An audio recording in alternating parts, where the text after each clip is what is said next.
seconds.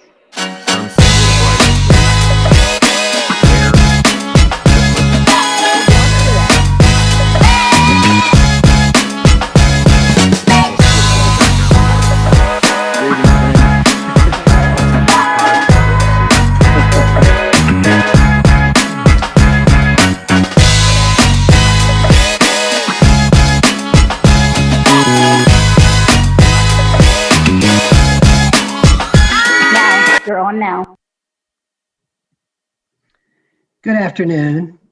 I want to call this work session at Durham City Council to order at 1 o'clock on January the 21st. And I want to welcome everyone here today, my colleagues, our staff, and everyone who is here watching this in some form or another. We're very glad to have you. Madam Clerk, will you please call the roll? Mayor Schewel. Here. Mayor Pro Tem Johnson. Here. Councilmember Caballero. Here. Councilmember Freelon. Here. Councilmember Freeman. Present. Councilmember Middleton. I am here. Councilmember Reese. Right here in Joe Biden's America. Thank you. Okay. Thank you, Madam Clerk. Colleagues, any announcements by members of the council? Councilmember Reese. Thank you, Mr. Mayor, and good afternoon, colleagues, city staff, and everyone tuning in from home or wherever it is you're watching this virtual meeting of the Durham City Council work session. Mr. Mayor, I don't have the words to express with sufficient eloquence what happened yesterday in our country. I'll leave it to my other colleagues. I'm sure someone else has something nice to say. But I did want to use my announcement time to talk about vaccines in Durham, as I have been wont to do the last several weeks. Yesterday, the Durham County Health Department opened up an online scheduling portal so that folks who are having a hard time getting through on the phone, which I understand has been a real challenge, can go ahead and make those appointments online. Not only do they have an online scheduler, but they have a way online that you can sign up to be on a waiting list for folks, if folks miss appointments and they have vaccine defrosted and ready to go. And I actually clicked through it. You can set the amount of time, the amount of notice you need up to like 15 minutes or less in 15 minutes increments, so that they know if the cancellation comes in at the last minute, they have a list of folks that can get there quickly, so that we don't waste vaccine. It is still only for folks in group 1 and 2. Remember, group 1 is healthcare workers and residents and staff at long-term care facilities. Group 2 is anyone 65 years of age and older. So those limitations still apply to the waiting list, but it's still a fantastic way to try to make sure that those slots are filled and vaccine gets in arms as quickly as possible. The website for that, the URL, is not easily described in this format, but I will say if you go to the website of the Durham County Public Health Department, that is decopublichealth.org, the very first thing you'll see is a big screen that talks about vaccine updates. If you'll just click that, you will be taken to the link where you can sign up for that. And again, these vaccinations are being conducted down at Southern High School, which is fantastic. And we can look for additional mass vaccination sites, hopefully in the near future here in Durham, as we push to get this vaccine out and beat COVID-19. In the meantime, we absolutely still need to maintain our social distancing, wear masks when we're out in public, and of course, wash your hands frequently. If we do those things and get our community vaccinated quickly, we can come out on to the other side of this thing and hopefully one day meet again in person. But until then, those are my announcements. Thank you, Mr. Mayor.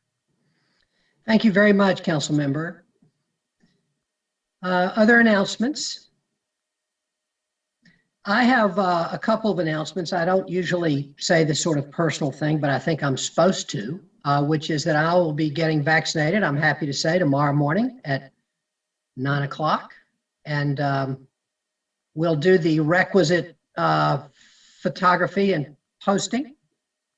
And hopefully we'll encourage others. But I'm excited to be getting the vaccine. And it feels like a real milestone. Colleagues, two other announcements I have today. One is I'm very proud of our continuum of care, which is our group of organizations and staff that work together to support our homeless residents. The The new national ratings of continuum of care came out just recently. And for cities in not the very largest cities in America, but the group that we're in, which is a large number of cities, our continuum of care was rated the 10th most effective in the country. And I was really proud of that. That's way up. I think we had been down in the 70s. And the work that our staff, I don't know if Reginald or anyone else from community development is on the call today. I'm taking a quick scan. But to Keith Chadwell, to Reginald, to everyone, Colin, Hanalea, Lloyd, everybody who does that work and works with our wonderful nonprofits that are so active. I want to congratulate them, and I hope you all will pass on to our staff. I hope you all will pass on our congratulations. We'll most definitely do that, Mayor. Thank you so much. We appreciate it. Staff has been doing outstanding work, working with our community members to improve our continuum. You know, it's been a long journey, but we're making progress, I'm proud to say. You really have, Reginald. And it's not I will just say, as someone who's observed this for a long time, we now have a system for attacking homelessness that we didn't used to have. We used to have parts and pieces, but now we have the coordinated entry. We have the street outreach, which has been so powerful. And we have the landlord engagement now. We have a system, and I think it's really going to help. And of course, we need it so much now, so much more than we have in the past because of COVID and the dangers that it presents in terms of people being on the streets and just unemployed people. And even though there's an eviction moratorium, we know there are more people on the streets now. So this is more important work than ever. And I want to express my gratitude to you, Reginald, and to our staff. Congratulations. My second announcement, I believe Keith Herman is on the call. And Keith, I wonder if you could, Madam Clerk, could you make Keith Herman available to be seen and heard? Keith, good. Colleagues, you all know Keith. Keith is retiring from the city of Durham. He has been an absolute mainstay in our finance department. Keith, I'm not sure I know your exact title, assistant director or something of that nature. And, you know, we are so proud of our finance department. David Boyd is an amazing leader. We are constantly receiving, refinancing of bonds that save us money and all the great work that they do in terms of the way that they have, the way we finance the debt in our city has been so well done. And Keith, you're a huge part of that. And I wanted to, we can't recognize everybody in the city that retires because we have a lot of people retiring. But when I heard about your retirement, I wanted to have you here. And I also wanted to say two other things, Keith, that I think are great that you've done. One is the residents' financial report, which is every year just such a gift to our residents. And every year it gets the top award in the country for how we present financial information to our citizens. And so thank you for that. And the other thing that a lot of people probably don't know about is for many years, you have led a book group and a discussion group for city employees on topics, sort of a brown bag lunch, kind of monthly get together, which I think has been really wonderful. And that's just something you've done informally. And it's been a real gift, Keith, that you've given. And finally, I want to just say that you're an awesome long distance runner. And as a person that wishes that he could run long distances still and tries to, you have my admiration. So Keith, I just wanted to say how much we appreciate you. Your work for the city of Durham, I believe it's been how many, 15 years or so? 18 years. 18 years. And do you have anything you'd like to say to us? Mr. Mayor, what I'd like to say is that after every interaction I've ever had with you, I've always felt good about you. But even more importantly, you've made me feel better about myself. And I just wanted to say that's a remarkable skill. And you're the one who's worthy of admiration. But thank you for your kind words. I really appreciate them. Well, thank you, Keith. You have been just a wonderful, wonderful leader in our city, and we're going to miss you. But we wish the best for you, and I'm looking forward to seeing you on the trail. Sounds good. The thing about a marathon is it's the later parts that are the hardest parts. It doesn't get any easier. I appreciate your kind words and good luck to all of you. Be safe. Yeah. Thank you very much. Thank you, Keith. Colleagues, I knew you would want to see Keith. I expect that you did not also know that Keith was retiring. He's been such a mainstay for us. So, all right. Are there any further announcements? If not, we'll move on to priority items by the city manager. Madam Manager. Good afternoon, Mr. Mayor, Madam Mayor Pro Tem, and members of the Durham City Council. I do have a few priority items for you today. Agenda item number 10, emergency equipment rental for Snow Hill Road lift station, project warp speed. Corning's vial manufacturing operation at that facility in Trayburn has been identified by the federal government as a critical component of the COVID-19 vaccine effort. Installation of bypass pumps at the Snow Hill Road lift station is necessary to support Corning's efforts to occupy their facility and begin production as soon as possible.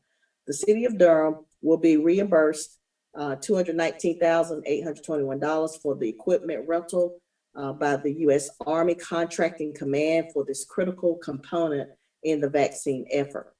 So the City Council is being asked to suspend the rules and vote on this item today at work session. And you will also note that attachments 2 through 4 have been added. Also, agenda item number 13, issuance of requests for proposals for participation in Duke Energy Green Source Advantage Program by City of Durham and/or Durham County. We're requesting a 20-minute presentation be made on that item. Agenda item number 14, contract for executive search services, city manager search. The motion and attachment were updated. Attachments number 2 through 3 have been added. And agenda item number 16, petition process. There's a 25-minute presentation on this item that will be made. Those are all my priority items this afternoon. Thank you. Thank you, Madam Manager. Colleagues, you've heard the manager's priority items. Can I have a motion for their acceptance? So moved. Second.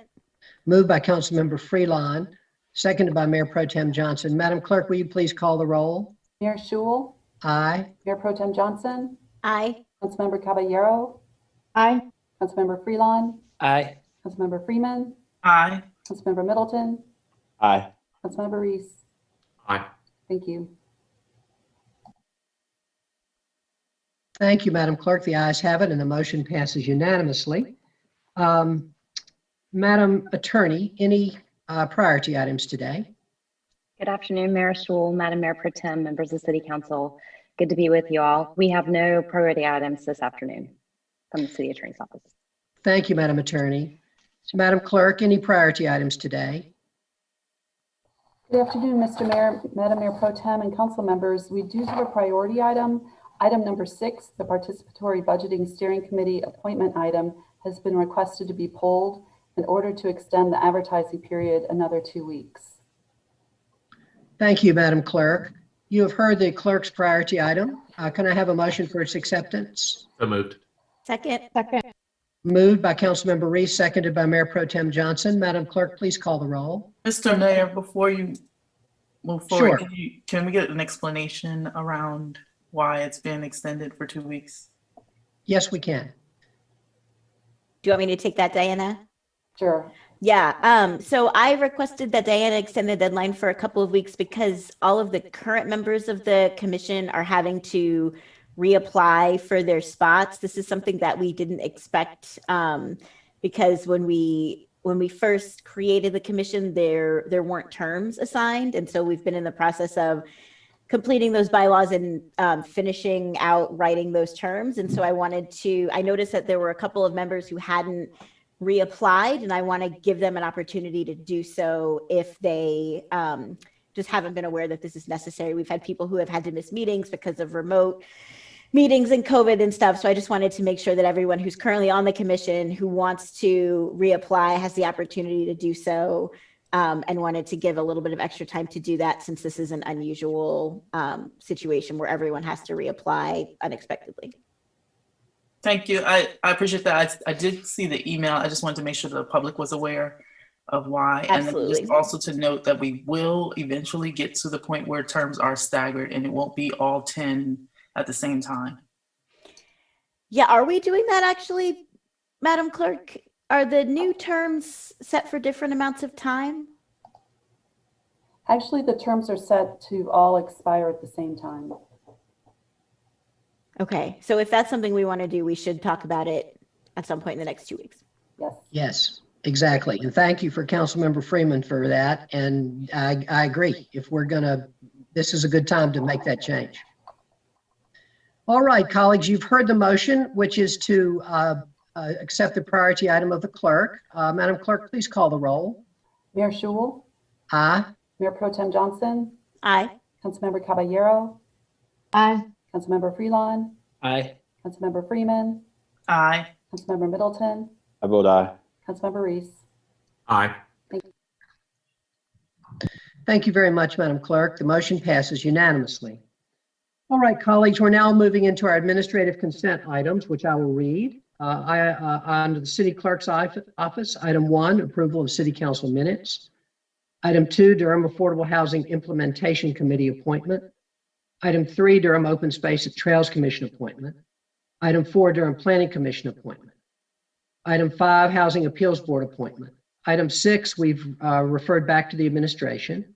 That's Participatory Budgeting Steering Committee appointments, or rather back to the clerk's office. Under the departmental items, Budget and Management Services Department, item 7, interlocal agreement for the distribution of sales tax between the City of Durham and Durham County. Under City Council's office, item 8, Crown, creating respectful and open workplaces for natural hair resolution. I want to thank Councilmember Freeman for that. That's great. And I think we're all very excited about it. So thank you for that. Thank you. Community Development Department, item 9. And let me also just add, I thought that was a really good resolution. It was a very informative. Honestly, I don't usually learn much from my resolutions. I usually like them and support them, but I felt this was really a very well done. So thank you. And if I could just take a moment and just thank Krista Kukaro and Kim Rayberg in the city attorney's office. They were huge help in pulling that together. Great. Thank you for that. Under Community Development Department, item 9, Housing for New Hope, Inc., Emergency Solutions Grant, ESG, and City Dedicated Housing Funds, DHF, subrecipient contract for rapid rehousing services. Under Department of Water Management, item 10, Emergency Equipment Rental for Snow Hill Road Lift Station, Project Warp Speed. This is the item that the manager has as a priority item that we would go ahead and approve now because it is to try to move along the work that's being done at Corning for Project Warp Speed. So I will now accept a motion that we suspend the rules and vote on this item. So Move moved. to suspend the rule. Moved by Second. Councilmember Freeman, seconded by Councilmember Caballero. Madam Clerk, will you please call the roll? Mayor Schewel, Aye. Mayor Pro Tem Johnson, Aye. Councilmember Caballero, Aye. Councilmember Freelon, Aye. Councilmember Freeman, Aye. Councilmember Middleton, I vote aye. Councilmember Reese. Aye. Thank you, Madam Clerk. The motion passes unanimously. I'll now accept a motion that we authorize the city manager to execute a contract with Xylem Dewatering Solutions for the Snow Hill Road Lift Station rental agreement in the amount of $260,000. So So moved. moved. Moved by Madam Mayor Pro Tem, Second. seconded by Councilmember Freeman. Madam Clerk, please call the roll. Mayor Schewel, Aye. Mayor Pro Tem Johnson, Aye. Councilmember Caballero, Aye. Councilmember Freelon, Aye. Councilmember Freeman, Aye.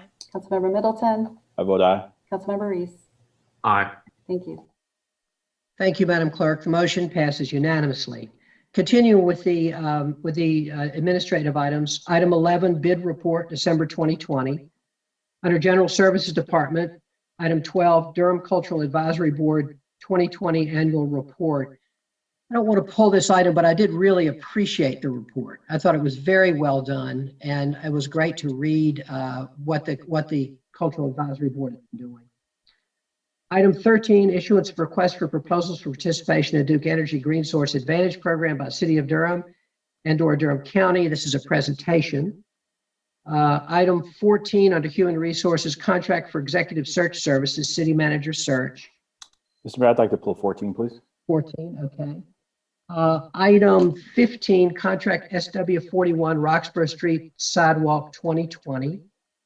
Item 16, petition process. And item 16 is also a presentation. Under public hearing, City County Department, Planning Department, item 17, annexation 4316 Trenton Road.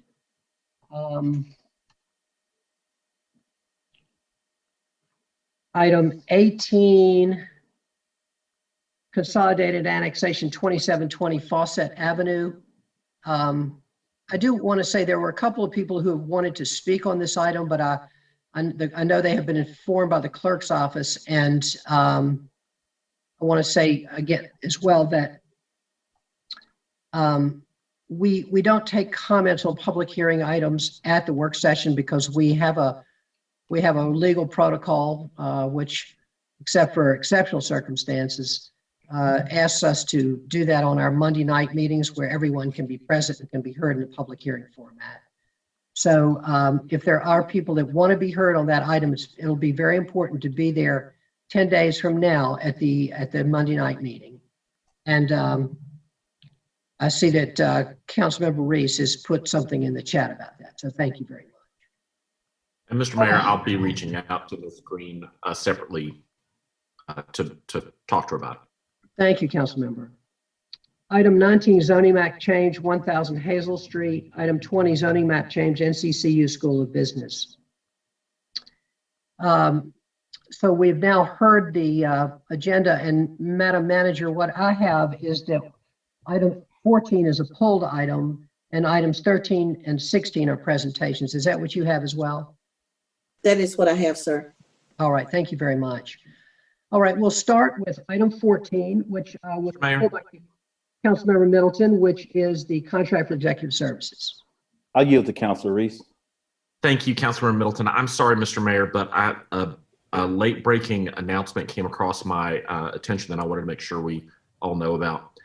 Under the category of elections have consequences, the new presidential administration has enacted a 100-day moratorium on deportation. And as a result of that change in policy, at some point early tomorrow, Pastor Jose Chicas will be leaving the School of Conversion here in Durham, where he has been sanctuaried for about 3.5 years, to be moving back to Raleigh to live with his family. I think that is the first step, the first new step in a path to making sure that Pastor Chicas stays here in this country with his family. And I just wanted to make sure that we were all aware that that's happening. I'm sure we'll hear more about it as the day goes on and tomorrow morning, but I just want to make sure folks knew that. Thank you, Mr. Mayor. And I apologize, Councilman Middleton. Thank you. Oh, that's great news. I remember when we had Pastor Chicas's family at, I think, my first state of the city. And that was a long time ago. So that is wonderful news. That's great. Thank you for that. Councilmember Middleton. I'll yield to Councilor Caballero. He has been in Councilmember Caballero. sanctuary. He has Say been in again? sanctuary. I just wanted to share he'd been in sanctuary for, it was 3.5 years in December. 3.5 years. Yeah, thank you. Councilmember Middleton. I'll yield to anybody else. Who, Thank you, Mr. Mayor. And Councilor Reese, no apologies necessary. I could not imagine a better interruption. And I know I speak for scores of people when I say how happy I am for my brother and my colleague, Pastor Chicas, to be able to join his family. So that's just wonderful, wonderful, overwhelming news. So thank you for sharing that with us. That's a gift. That's a gift to hear that. Thank you. And not only for him, for all of the families and our brothers and sisters that'll be impacted by that. So thank you for sharing that, brother. What did I pull? Yeah, 14. Okay. The contract for executive service. Speaking to Mr. O'Donnell, there you are. How are you, sir? Good. And yourself? Thank you. I'm doing well. Good to see you. So real quick question. My question is about a contingency. I want to know what kind of contingencies we have in this contract. Let me be fully transparent. My question is animated by a suspicion born of past successes on this council. And let me tell you what those successes are. There are 3 shops that report to us as a council, the city attorney's office, as you know, the clerk, and the city manager's office. And we've had incredible success with hiring strong internal candidates. One went through a search, one did not go through a search. So I'm a bit superstitious about just how the talent we have. If during this process, a strong internal candidate identifies themselves from the city manager's office, and we determine that we just want to go with an internal hire, are we obligated to pay out the rest of the contract, or will there be a partial payment? Is there a contingency if we just change our mind halfway through the process or mid-process? I think we have a general contract that we've been working on. I don't think it's been signed by the vendor that we're looking at. So I don't know. I guess I'd have to yield to the folks, our good folks in contracts or in the legal department, to find out whether or not there is a sort of an out clause that we could put in there. Is there anybody from the city attorney's office on that could speak to that? Or there you are. Hey, Council. Hi, council member. So I have not seen this particular contract. My guess is because it's coming from HR, Anna Davis would review that. I have not had a chance to touch base with Anna about that, but often our contracts do have what is referred to as an out clause. It was previously referred to as an out clause, but a no fault cancellation clause. Typically, there are sort of graduated payments for that, like how far through the contract has the contractor proceeded, how many services have we received. So I'd have to confer with Anna to see whether that provision is shaping up. But we can certainly make arrangements within the language of the contract on our end to provide the city an option to not go through with the entire contractor search process if we identify an internal candidate. Very good. Yeah. Also, typically there is sort of 3 phases of a search, at which point invoices are submitted. So typically there's sort of a kickoff invoice that they send us and charge us for 1/3 of the cost of the estimated cost. And then when sort of that first slate of candidates is presented, typically that also initiates another invoice for payment. And then of course, when everything is done, there's the last payment. So, based on what the city attorney just said, depending on when you wanted to out, we may have already incurred one or more of those invoices. Right. But not necessarily the full contract amount. I believe so. Okay. All right. That's helpful. All right. Well, thank you. That's all I had, Mr. Mayor. Thank you, sir. Thank you, council member. Any other questions on this item or comments? Councilmember Freeman? Thank you. I appreciate the question, Councilmember Middleton. I think if the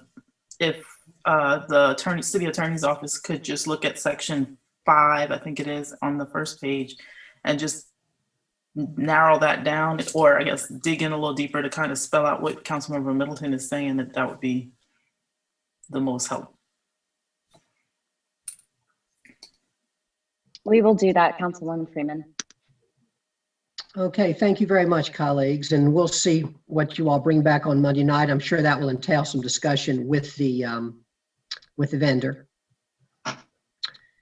Okay, thank you very much for that. And now we'll move to our presentations. And our first presentation is item 13.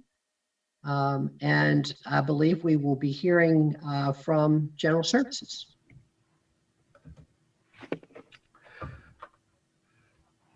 I saw Mr. Cameron for just a minute. There we go. Good afternoon, Mr. Mayor, Madam Manager, and council members. I'm Paul Cameron, Sustainability and Energy Analyst in the General Services Department. And I also want to introduce Angela Freeman with GDS Associates and Wendy Fleener from Duke Energy, who are on the call as well to answer any questions that you may have at the conclusion of the presentation.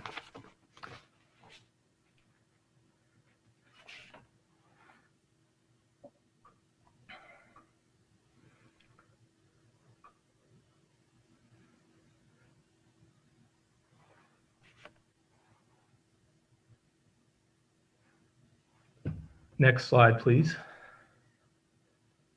Mr. Cameron, you might want, you've got your small slide and your big slide kind of next to each other. I don't know if you want to, if you can change that format, but it would help us see better. Although of course we have it in on our iPads as well. But yeah, there you go. There we go. Thanks. Can everyone see that okay? Thank you for the opportunity to talk with you this afternoon about Duke Energy's Green Source Advantage program and how it can help the city meet our carbon and renewable energy goals. Next slide, please. As you know, the city has several carbon and renewable energy goals. The primary goal is found in the city's sustainability roadmap, and it calls for a converting to 80% renewable energy by 2030, achieving carbon neutrality in city operations by 2040, and reaching 100% renewable energy by 2050. And the city has an earlier goal as well that was set in 2007 for a 50% reduction in greenhouse gas emissions by 2030. Next slide, please.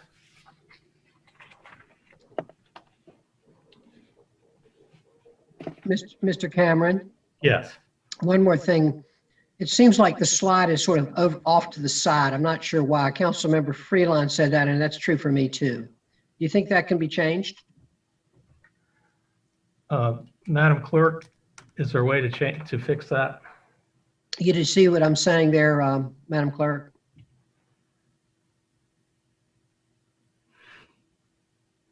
The wonders of Zoom. There you go. There we go. Perfect. Thank you. Thank you. So what is the Green Source Advantage program? Green Source Advantage was created through state legislation in 2017, and it's a program for large commercial customers of Duke Energy who want to support the development of renewable energy resources and to lower their carbon emissions. And the program offers large customers the flexibility of selecting a solar developer of their choice and negotiating the price terms directly with that solar developer, including the purchase of renewable energy credits generated by the solar facility. And it's important to know that timing is key with this program. There's a cap on the capacity for the program. When the program was established, there was 250 megawatts of capacity available. And since that time, 3 participants have joined the program. The City of Charlotte, Bank of America, and Duke University have joined the program. And those 3 participants have claimed most of the available capacity.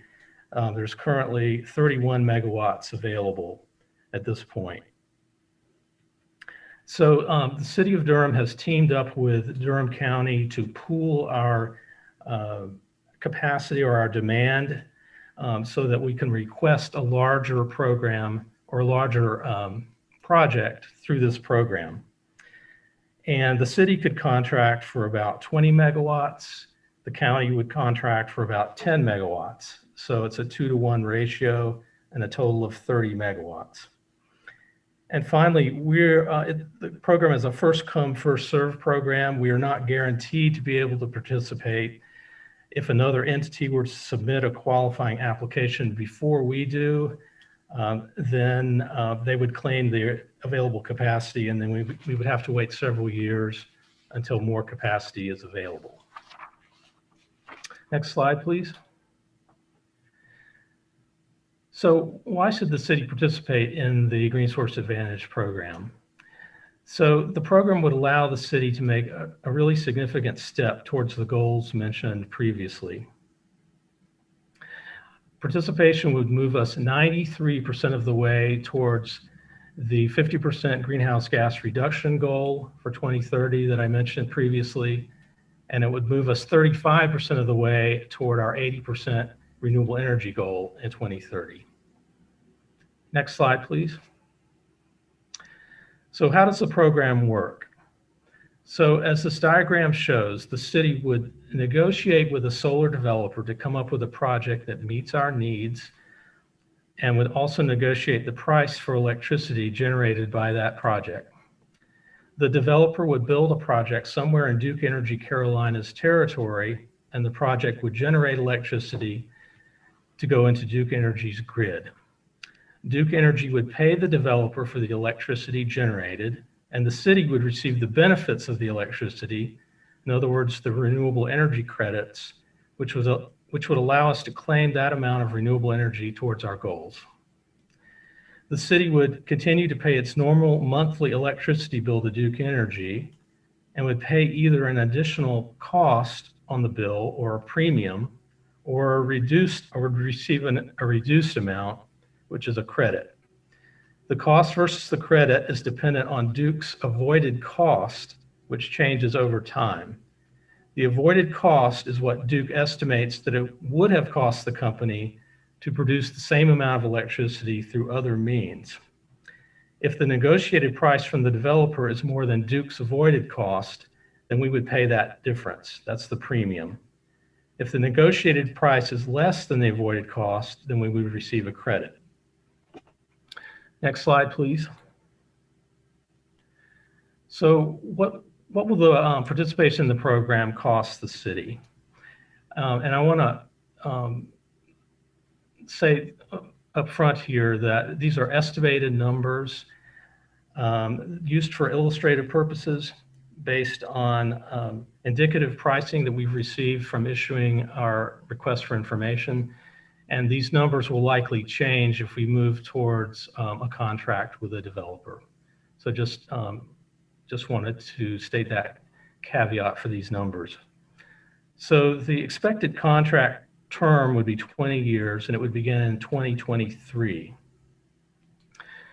And basically it would cost the city a premium of $10.6 million spread out over 20 years. So in other words, the city would pay $10.6 million more on its electricity bill for its buildings and operations than it would have otherwise over 20 years. And this is an average of about a 6% increase in the city's normal electric bills. So joining if the city joins the program, it would pay $176.6 million for electricity. If it does not join the program, it will pay an estimated $166 million. So again, there's about a $10.6 million premium spread out over 20 years. Next slide, please. So what are the benefits of the program? So again, we feel like the GSA program is the best available option to make significant strides towards the city's renewable energy goals. Specifically, a GSA project would move the city 28% closer to the goal of 100% renewable energy. And the cost of the program reflects an economy of scale as well. And this is important to understand. The price per kilowatt with GSA, because it is a larger, we would be receiving electricity from a larger solar array, the cost per kilowatt hour is less than if we were producing the same amount of electricity on our buildings. So the price per kilowatt with GSA is expected to be about 4 cents per kilowatt hour, as opposed to rooftop solar, which is about 10 cents per kilowatt hour. So less than half the cost per kilowatt hour. The program would also position Durham as a leader in municipal renewable energy procurement in North Carolina. It would support public health and economic benefits for the region. And as an aside, I want to mention that in the 5 responses from our request for information, 2 of the solar developers were located in Durham. So the project has the definite potential to provide economic benefits for our city. For illustrative purposes, a project would produce enough electricity to power nearly 5,000 homes annually and would equate to removing nearly 4,000 passenger vehicles from the road annually. So in addition, it would have significant environmental benefits. Next slide, please. So just a quick overview of milestones and next steps with the project. As I mentioned, the city and county issued a request for information on October 1st of last year. We received 5 responses from solar developers, and we felt that based on the capacity and interest from those solar developers that it made sense to move forward with issuing a request for proposal. So we're here today to ask for your approval for issuing that request for proposal in partnership with Durham County. Pending approval of that request, we would issue the RFP on February 2nd. We would select a solar developer in March, and then we would come back to you likely in April for approval of a contract. And then assuming that we are accepted into the program and that there is sufficient capacity still available, the solar farm would be built and would be operational in calendar year 2023. Next slide, please. So I know that's a lot of information in a short period of time, but I would be happy to try to answer any questions that you have. Mr. Cameron, thank you so much for this very exciting presentation. I have several questions, but I'll defer to my colleagues. Colleagues, any questions or comments at this time? Shall I go with mine then? Mr. Cameron, I am thrilled about this. Congratulations to you and the General Services Department, to you and Stacy and Gina and to Bo Ferguson and all of you all who've been pushing this ahead. Good idea to get the RFI out first. It seems like you really got a lot of good information from that, and so that was so smart. Thank you. So I want to know your level of concern that somebody is going to get in there ahead of us and get the remaining 30 megawatts. Well, as I said, there is a time constraint with the program, and I don't know of any other entity that has applied for the program. Of course, Duke Energy is not able to tell us that information. So it's possible that someone has moved along in the process that far, but we're just focused on trying to get the RFP out as soon as possible and to select and to apply for the program, you know, as quickly as we can. Is this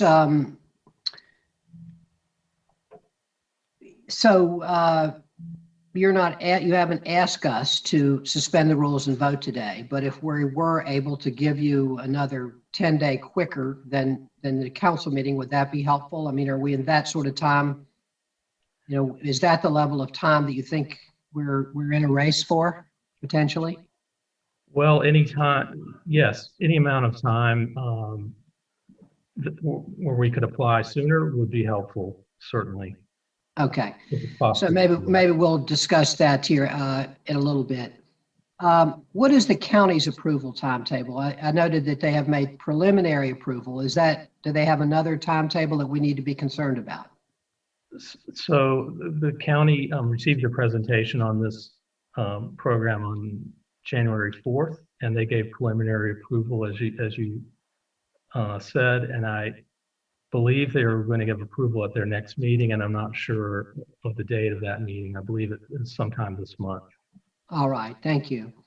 And then, assuming that we, after the council approves the contract, when would we hear about I would assume it would then immediately be submitted to the Green Source Advantage program, and how much time does it take before they make their determination as to whether or not we're eligible? Hey, Paul, this is Wendy Fleener over at Duke. I'm happy to step in and help answer that if helpful. Yes, thank you, Wendy. Okay, awesome. And I can turn my camera on so everybody can see me. Hi, Thank you, Wendy. so yes, so a couple of things. So let me answer that first. So you would get within the same business day, notification back. We do have to, of course, confirm there's capacity available. We do look at the project that you guys would be partnering on. So to make sure that it's a valid project, that it's in our interconnection queue. So it'd be very quick response time. The other thing that I would kind of go back, and I was typing something in the IM, but it was kind of around the capacity. And so, Paul, thank you. You did a great job of kind of, setting the groundwork that it is a limited capacity program. But one kind of caveat is that the program, which came out from some legislation through HB 589, did have some carve outs for UNC institutions as well as the military. And so that reserve, though, that capacity is all still currently available. And it would open up to any business customers like yourselves August of 2022. And so, I guess I just wanted to set the stage that let's just say for some reason somebody did apply, take that capacity before you guys were, able to. At this point, I do think that there would be a likelihood based on what we've seen that, in a little over a year from that time frame of when you guys would be ready to go, there would likely be some more opportunity to participate. Thank you. And I did see that in the memo, and I appreciate that. But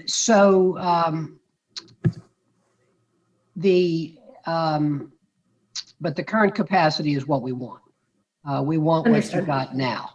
So Ms. Fleener, I'll just ask you what I asked Mr. Cameron. What do you feel that our competitive position is in terms of time at this point?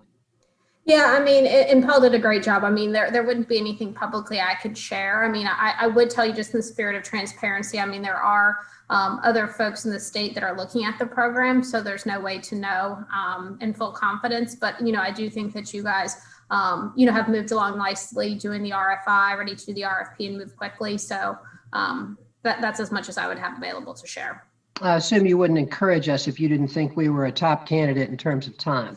Yeah, no, I don't have any reason to believe, that someone is applying today. I could be wrong. This is just a special type of program where I think it's, we do collaborate closely with all of our participants along the way. And so, of course, hope the best for you guys. And, that's why I did give the caveat, worst case, if something was to happen or something that I'm not aware of or someone that's about to apply, then that fall of 2022.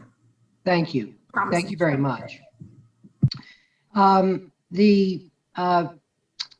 Cameron, the probable locations for the solar facility, and you noted in the memo it would be good if it was as close as possible to Durham. Do you think that it could be located in Durham? I assume that has to do with land availability and the price of land. I know that there are some, for example, in Person County and that kind of thing. So what are you thinking? What have you heard, or what do you know, if anything, from the potential solar partners? So based on the responses from our RFI, there are projects located in, Alamance, Orange, Davie, and Davidson County.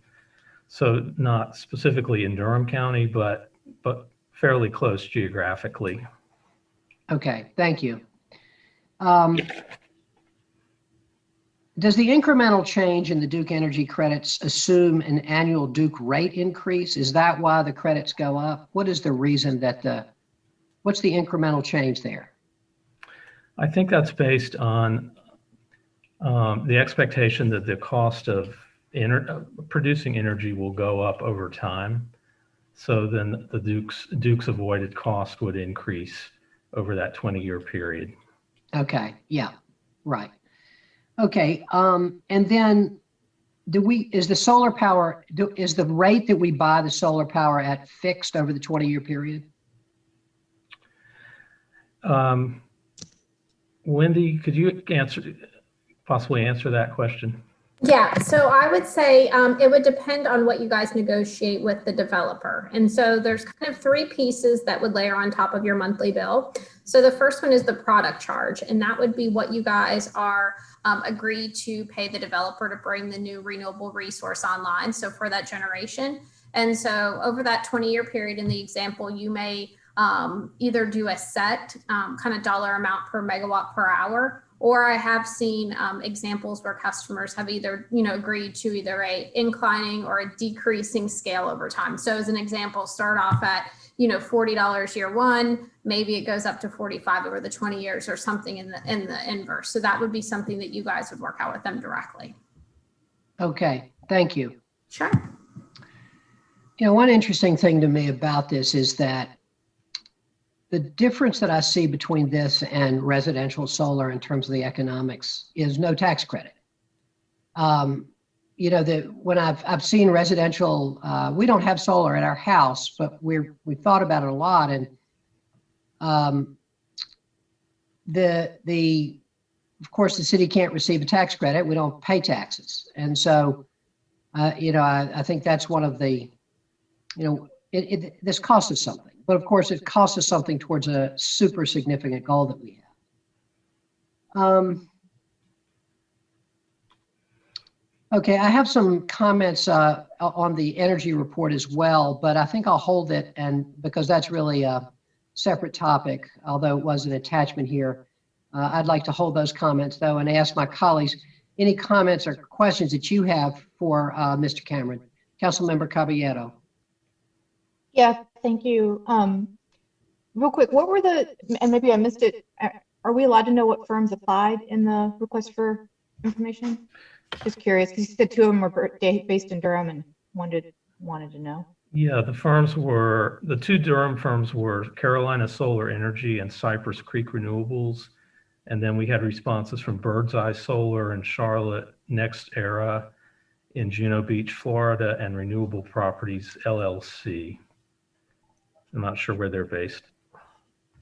Thank you. And then I guess another question I have is, as the political situations change around climate change, would we be able to benefit? So for whatever reason, if the state or the federal government started to help municipalities in some way with subsidies, since we can't get tax credits like individual residents, would we be able to benefit or restructure it in such a way that we could potentially benefit economically?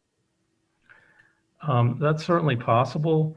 I mean, we're basing this analysis on the existing program. It's possible that the program would change in the future depending on circumstances, but we feel like there's an opportunity here with this remaining capacity that that we need to take advantage of as quickly as possible, just based on present circumstances. Thank you. Those are my questions. Thanks. Thank you, Council Member. Colleagues, other questions? Councilmember Middleton. Thank you, Mr. Mayor, and good afternoon, Mr. Cameron. Thanks for being with us. So I was very excited reading through it. I think all of us are excited about Durham getting on a footing of 100% renewable energy and lowering our carbon footprint. I did, on the costing, what does it cost on that table that you gave us? Yeah. In the verbiage at the bottom where it says the actual amount will differ based on firm pricing received from the RFP and Duke Energy's actual bill credit cost and methodology at the time of contract execution. I mean, is there normally much fluctuation or evolution of the methodology over the years? I mean, how different would it be at the time of execution than it is now? Is there a tendency for that methodology to change much? I think there could be. I'm going to ask Angela Strickland, who has been analyzing this program for us, to speak to that. Angela, are you available? I am, and good afternoon, everyone. Nice to see you today. Thank you.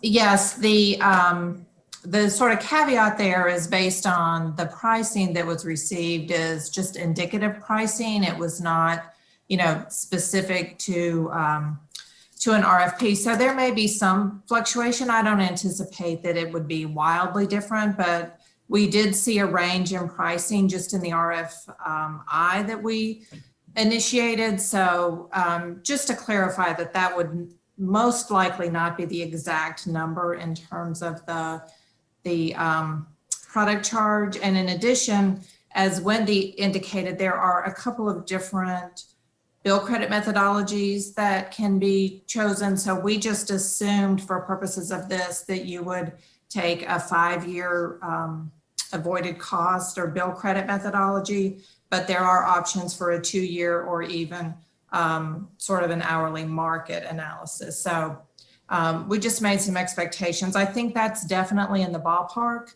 but just wanted to put that caveat that the actual numbers will vary somewhat from what you see there. Sure, and I appreciate that, and because numbers are impressive, I was excited to see the chart, but of course the caveat, maybe whether it's thought I'd ask. Second, on the why participate slide, where it says 35, it would move us 35% of the way toward our 2030 80% renewable energy goal. Yes. I'm wondering if under benefits, if moving the city 28% closer to 100% renewable energy, is that number, is there a mathematical relationship between the 2030, the 80% by 2030, or is that, how did we get that 28% of 100% of our 100% goal? So this is based on the total energy that the city uses in BTUs, and then the output of a potential solar array through the GSA program in BTUs. And it would move us participation in the program would move us 35% towards the 80% renewable energy goal. And of course, it would move us a smaller amount towards the 100% renewable energy goal. And we calculated that amount at 28%. Right, okay. I just wanted to make sure that there was a mathematical connection between that 28% relative to the 80%. You know what I'm asking? Yeah. Okay, got you. Yes, definitely. I think that was my final note I'd written to myself on this. So I'll yield for now, Mr. Mayor. Thank you. Thank you both. Thank you, Council Member. Other questions at this point, colleagues? Well, I'm going to just suggest, colleagues, that in the interest of competing for this, which the main competition is not once we have applied, but the main competition is our ability to apply with speed. And of course, this contract eventually would come back to us. But I'm going to suggest that we would consider suspending the rules and voting on this item today in order to gain some time in what is a moving process. What is your pleasure? I'll move that we suspend the rules. Is there a second? Second. Thank you. Madam Mayor Pro Tem moved to suspend the rules, seconded by Councilmember Freelon. Any other discussion before we vote? Just a note that I think it makes sense in the grand scheme of things, but it does leave less of an opportunity for people in the public to weigh in. And just noting that I've been getting a lot of concerns about low-tech folks not feeling like they're part of the process. I just want to make sure that I voice that concern. Thank you. And I think it's important that we will have this contract back in front of us at another time. And I think that will be an opportunity. All right, colleagues, you've heard the motion. Madam Clerk, will you please call the roll? Mayor Schewel? Aye. Mayor Pro Tem Johnson? Aye. Councilmember Caballero? Aye. Councilmember Freelon? Aye. Councilmember Freeman? Aye. Councilmember Middleton? I vote aye. Councilmember Reese? Aye. Thank you. Thank you, Madam Clerk. I move we approve the item. Second. All right. Moved by Madam Mayor Pro Tem, seconded by Councilmember Reese. Madam Clerk, please call the roll. Mayor Schewel? Aye. Mayor Pro Tem Johnson? Aye. Councilmember Caballero? Aye. Councilmember Freelon? Aye. Councilmember Freeman? Aye. Councilmember Middleton? I vote aye. Councilmember Reese? Aye. Thank you. Thank you, Madam Clerk. The ayes have it and the motion passes unanimously. Before we move on, Mr. Cameron, I just wanted to make some comments about the energy report itself. I was so impressed in reading that report. It is awesome. Great news on the path towards the carbon goal. It was nice to see that graph moving in the right direction. and moving in faster than I think we anticipated the last time I saw that graph. It wasn't near as good. And so that's great. So many areas in which we're working, so many changes, big and small, the building by building energy efficiency work, the retrofitting of general services and the sign and signal shop with solar, the green source advantage application, which I think is the biggest thing, the one big thing, which we just are working on now, the electric and hybrid vehicles and charging stations, the new solar array and Fire Station 18, and going for the LEED certifications, including gold certification on Fire Station 18, which would be great.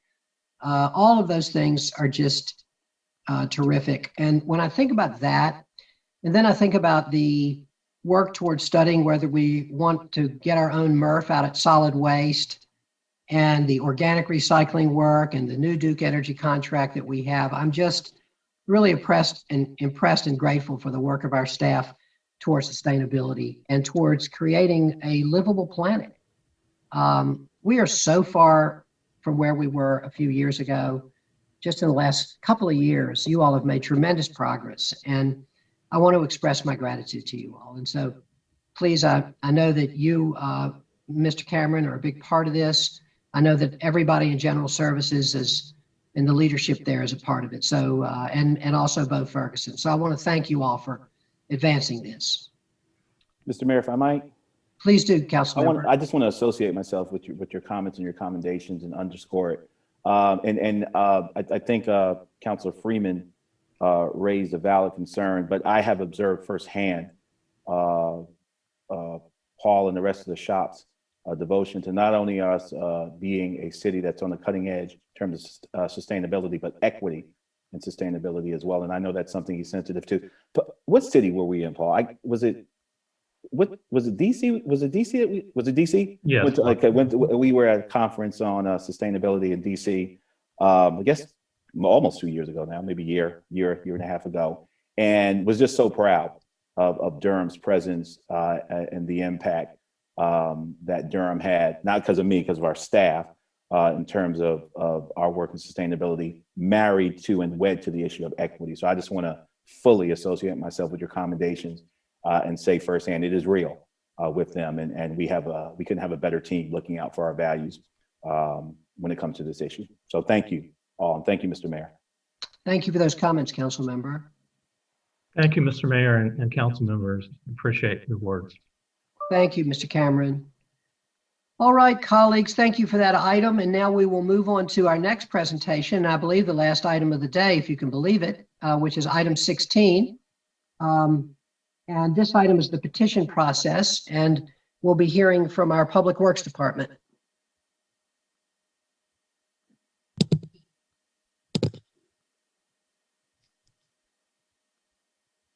Mr. Joyner, welcome. Thank you very much. Robert Joyner, Public Works Department, here to speak to you today about the City of Durham petition process for infrastructure improvements. Let me just say again that we don't see the big slide. We see two slides, both a big slide and a little slide. So maybe the clerk can help us with that. Okay, now we see kind of half a big slide, and on the other side of the screen, we see all the little slides. Getting closer, up, back to the original.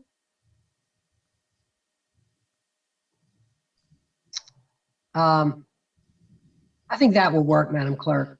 That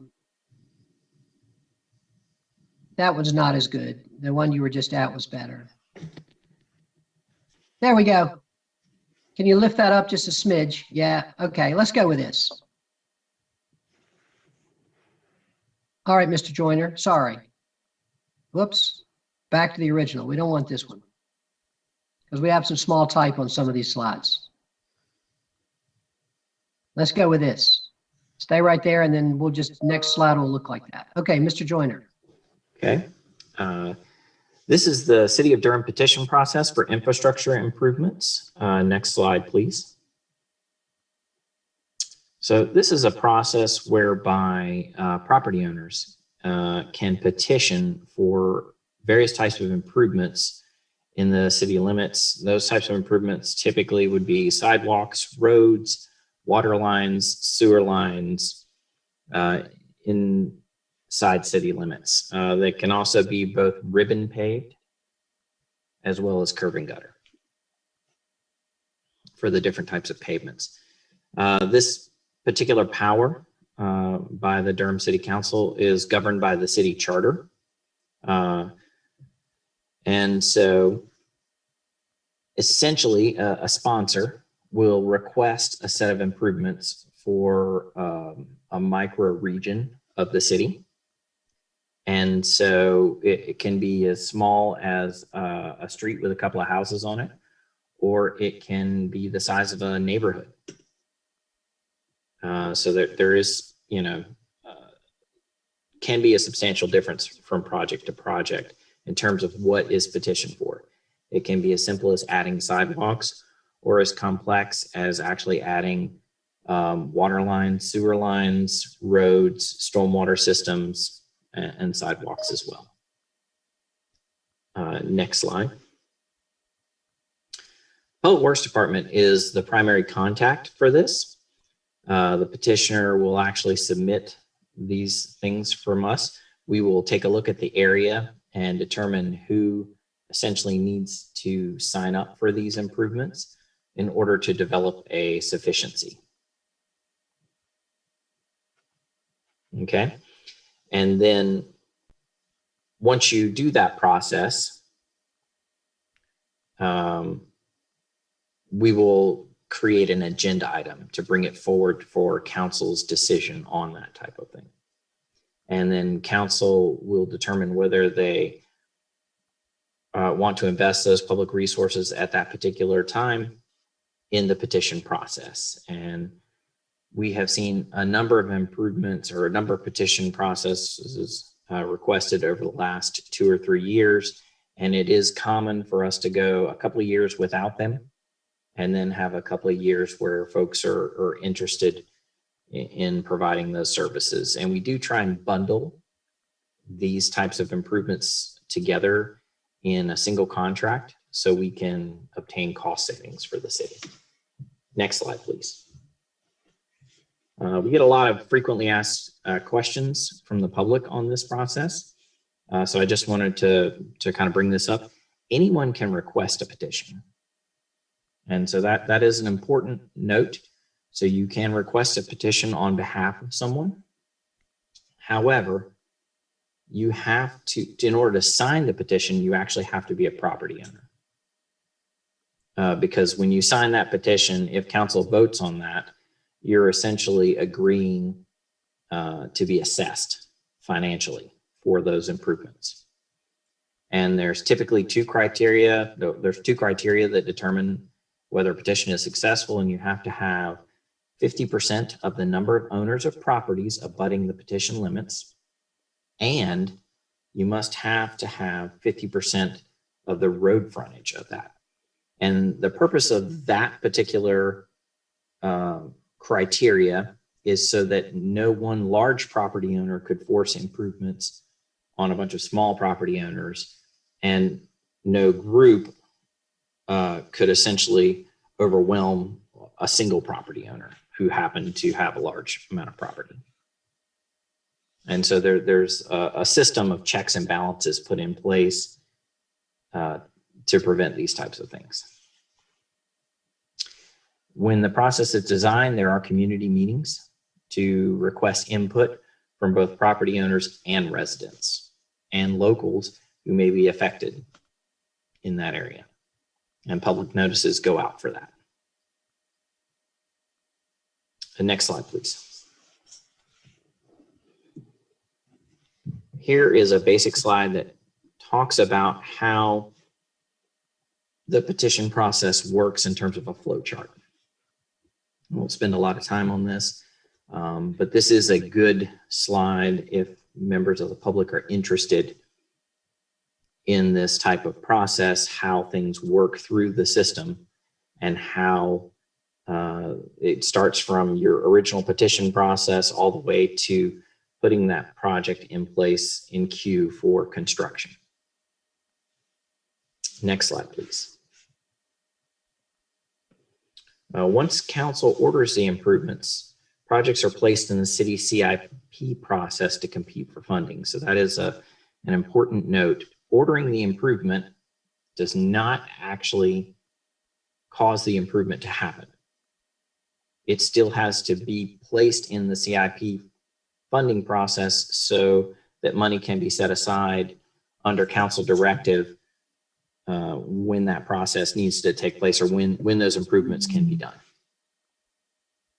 And there are multiple steps of that funding. They will be from design and construction and right-of-way acquisitions all the way through actual construction and inspection and possible utility relocation if that's necessary.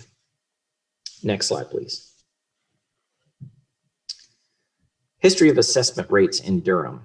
Assessment rates are always set by council, and they are periodically adjusted based on the average cost paid on the most recent city contracts.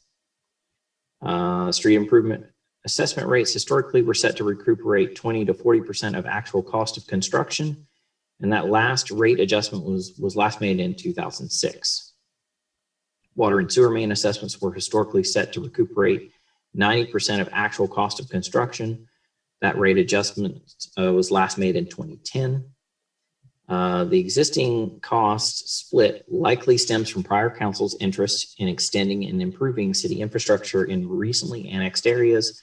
Subsidized rates encourage residents to cost participate in adding infrastructure that the city found to be desirable. The use of fixed rates as opposed to a percentage of total cost accomplished two objectives. It made the project cost predictable for petitioners who were deciding whether or not to participate, and it conferred equity of cost participation between different projects, even if their true cost varied. And varied cost is very common. So council always has the authority to reject a petition when it chooses. For budgeting purposes or for other purposes, you always have that right. Next slide, please. So we've put together two options. Essentially, option one is that all the imported improvements shall be assessed at full cost recovery of installed improvements, and each individual situation will be accountable to its particular issues and costs. So if you had a particularly difficult construction project, it would cost you more for the same exact service as it would if you did not have a difficult construction project. Next slide. Typical pros and cons for option one is the city would have much better control of its funding and CIP models for citywide improvements. They're not subject to customer-driven subsidy requests. They eliminate the risk of the general fund substantially subsidizing petition projects. And those rates would need to be wouldn't need to be updated in the future, as the owners petitioning would be responsible for all costs regardless of the time frame. Full cost recovery prevents the city from having to absorb substantial changes in cost, the change in regulations, apologies, and price escalations. The city will need to develop or utilize cons would be the city will need to develop or utilize other tools to achieve equitable outcomes in infrastructure development. Petition projects implementation will rely entirely on residents' ability to pay for them. And those who desire improvements but are unable to pay for them will need to utilize other city programs like the CFP to seek infrastructure improvements they desire. Owners would not be able to accurately estimate their assessment amount upfront, as construction costs can vary significantly from project to project over time, and high assessments would lead to more expensive housing choices. Percent recovery costs negatively affect petition efforts, as it is difficult to get customers to accept unknown financial costs. Inconsistent costs to owners for similar improvements due to cost variations from project to project, sewer outfalls may still require some type of subsidy because of locations. For instance, if you're at the top of the basin, you would have a normal 8-inch size sewer main. And if you're at the bottom of a large basin, you might have a 24 or even a 30-inch sewer main. So there would still need to be some consideration for that. Next slide. Partial subsidy. This essentially is all ordered improvements shall be made at a percentage established by council based on the type of improvement. Critical infrastructure, water and sewer could be established at a lower cost recovery rate, as this infrastructure is often both necessary and is needed in more areas to ensure equitable access to city provided water and sewer. Non-critical infrastructure streets could be set at higher rates as these improvements are not mandatory by any local or state laws. Affordability could be established by a percent recovery. I apologize. He's very excited. Affordability can be established by percent cost recovery. This method is pursued. Staff has suggested cost recovery percentages below in the slide, and we've given you some there. Street infrastructure, which is a full street expansion, full cost recovery we've recommended. Water and sewer infrastructure only at a 75% cost recovery or 25% subsidy. And sidewalks are currently, we do not recommend any changes as cost recovery is dependent on the Durham Walks priority plans. Set at $35 a linear foot rate if it's covered in the walk plans or shown in the walk plans, and 100% cost recovery if it's not located in the priority. Next slide, please. Pros on option 2, the city would have better control of its funding and CIP models for citywide improvements with better defined cost for petition projects. The rates would also not need to be updated. Partial recovery prevents the city from having to completely absorb substantial changes in cost over time. A wider array of customers would be able to afford improvements with some subsidies, and owners have a partner in the city to defray some types of petition costs. Some of the cons of that system is, again, with the percentage, it's difficult for folks to tell exactly how much they're in for. Percent recovery costs do negatively affect petitions because it's difficult to get people to accept unknown financial costs. The possibility exists that the general fund may have to contribute substantial funds to complete a large size project. And there's still some potential for inconsistent costs to owners for similar improvements. And again, sewer outfalls would still require some subsidy because of locations. Next slide, please.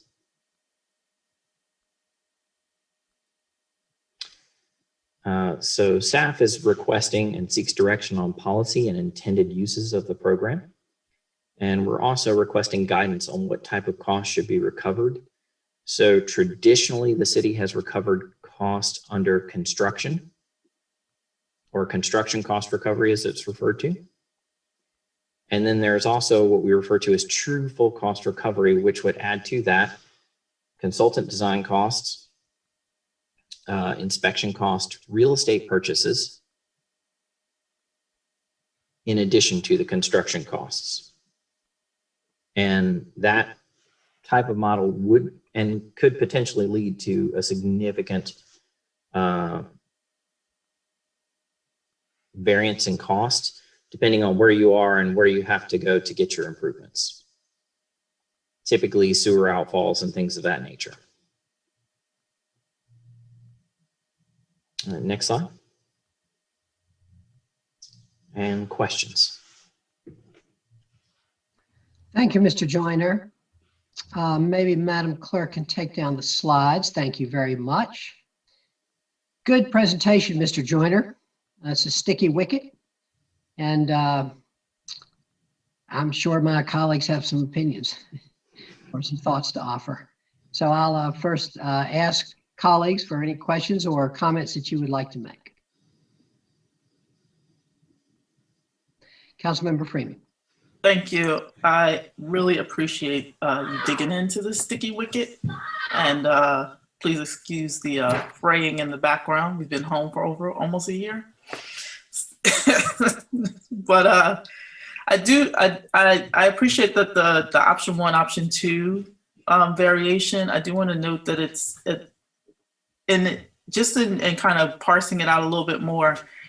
When you say that there's inconsistent costs, isn't there currently like inconsistent costs even though the way the system is set up? So that if you did it last year versus this year, I mean, there's just not going to cost the same. So the inconsistency in cost is actually for the city. Okay. Once a rate is established under the current plan, that's what you pay. So if there is a change in cost due to delays, a change in cost due to construction, or other types of rules that are imposed, perhaps by state or federal led agencies.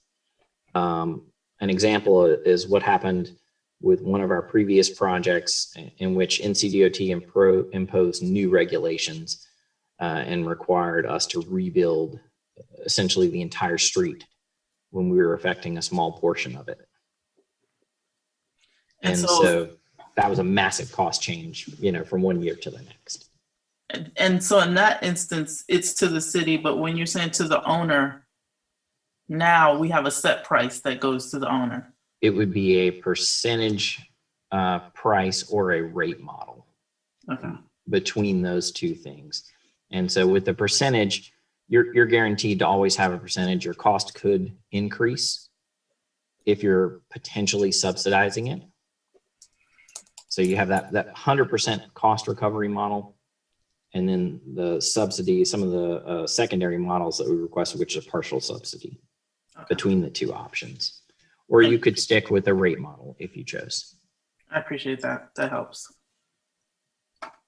I'll have comments later, but I'll just let folks ask questions. Thank you. Thank you, council member. Who else would like to go? Councilmember Middleton.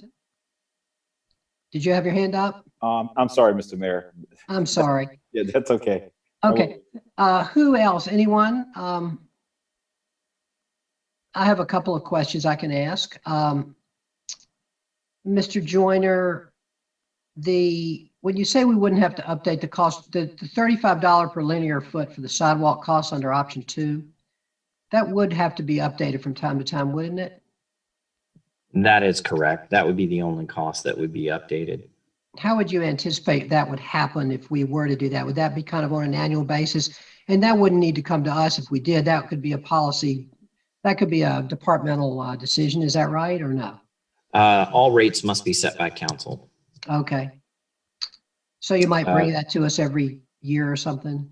Every couple of years probably would be likely. And since we're doing a fair number of sidewalk contracts, the big change in rate models really exist when you have multiple years in between these types of costs, these types of contracts. And traditionally, we were seeing a lot more 10 years ago of these types of improvements and people requesting, and the construction cost was definitely a lot cheaper 10 years ago. Multiple rules changes that have happened in the last 10 years have greatly increased these costs across the board. And that's scared some people off in the improvements. And so there's been a 5 to 7 year gap sometimes between these types of petitions coming forward in groups. Okay, thank you. The true cost recovery versus just the construction cost. Can you talk a little bit more about that?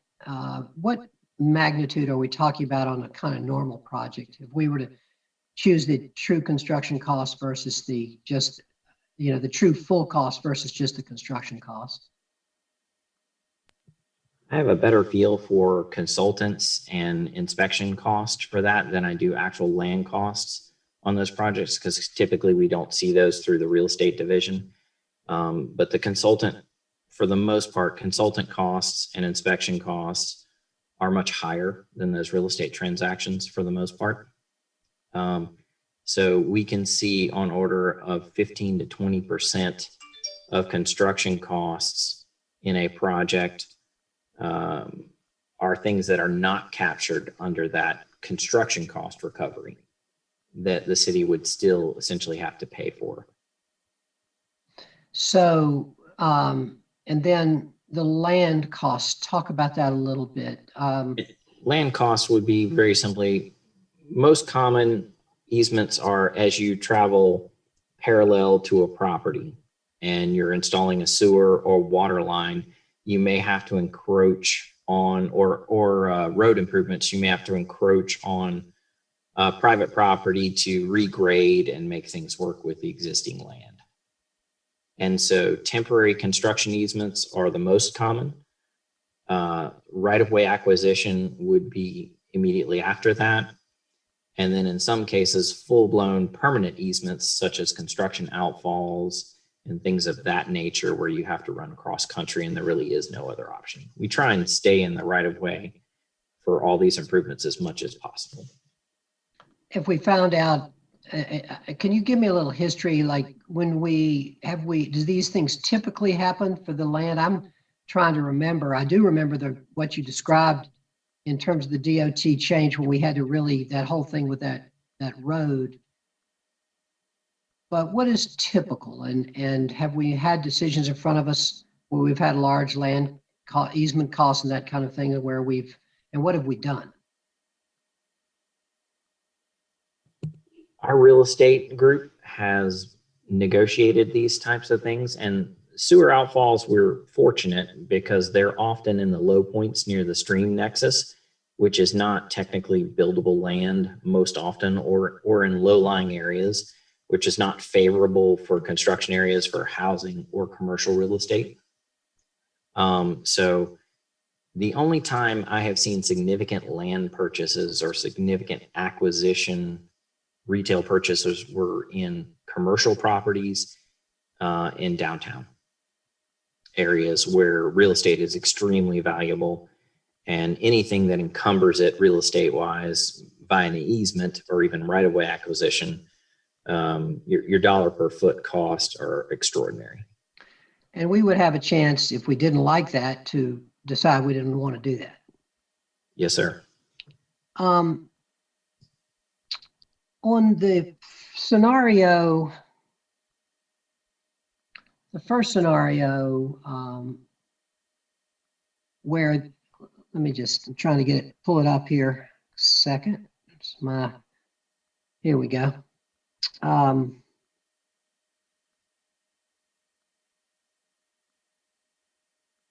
The no subsidy option. I think about one of the pros of that, that I don't see listed, and I'd be interested in your comment. Or maybe it better be, is that under the current system, I'm often struck by the fact that people with more money and access to the system are able to jump in front of our collective CIP decisions that are made on a basis of trying to be, meet the needs of the city, the best that we can, taking equity into consideration. And I worry that, I've worried in the past, and I have felt in the past, that people have been able to cut in front of that system because they have more access to the system, they know how to do it, and they have enough money to do it. So what are your thoughts on that? I think one of the primary issues, or one of the things that we see most often, is folks who have direct access to financial resources are able to mitigate these costs, and it's less important to them because they have enough resources to say, yes, let's go do this, and they're able to pool their resources more effectively than folks who do not. And so that they're not as disturbed by the rate models, and they can absorb the cost much easier. So if we did option 2, would that still be the case? I think that a lot of these types of full cost recoveries do lend themselves. I apologize, sir. You never know what's going to pop up. Sorry. We like that, actually. Yeah. The computer's very warm. Again. It's Bond. He's my tuxedo cat. So he likes the computer. It's very warm.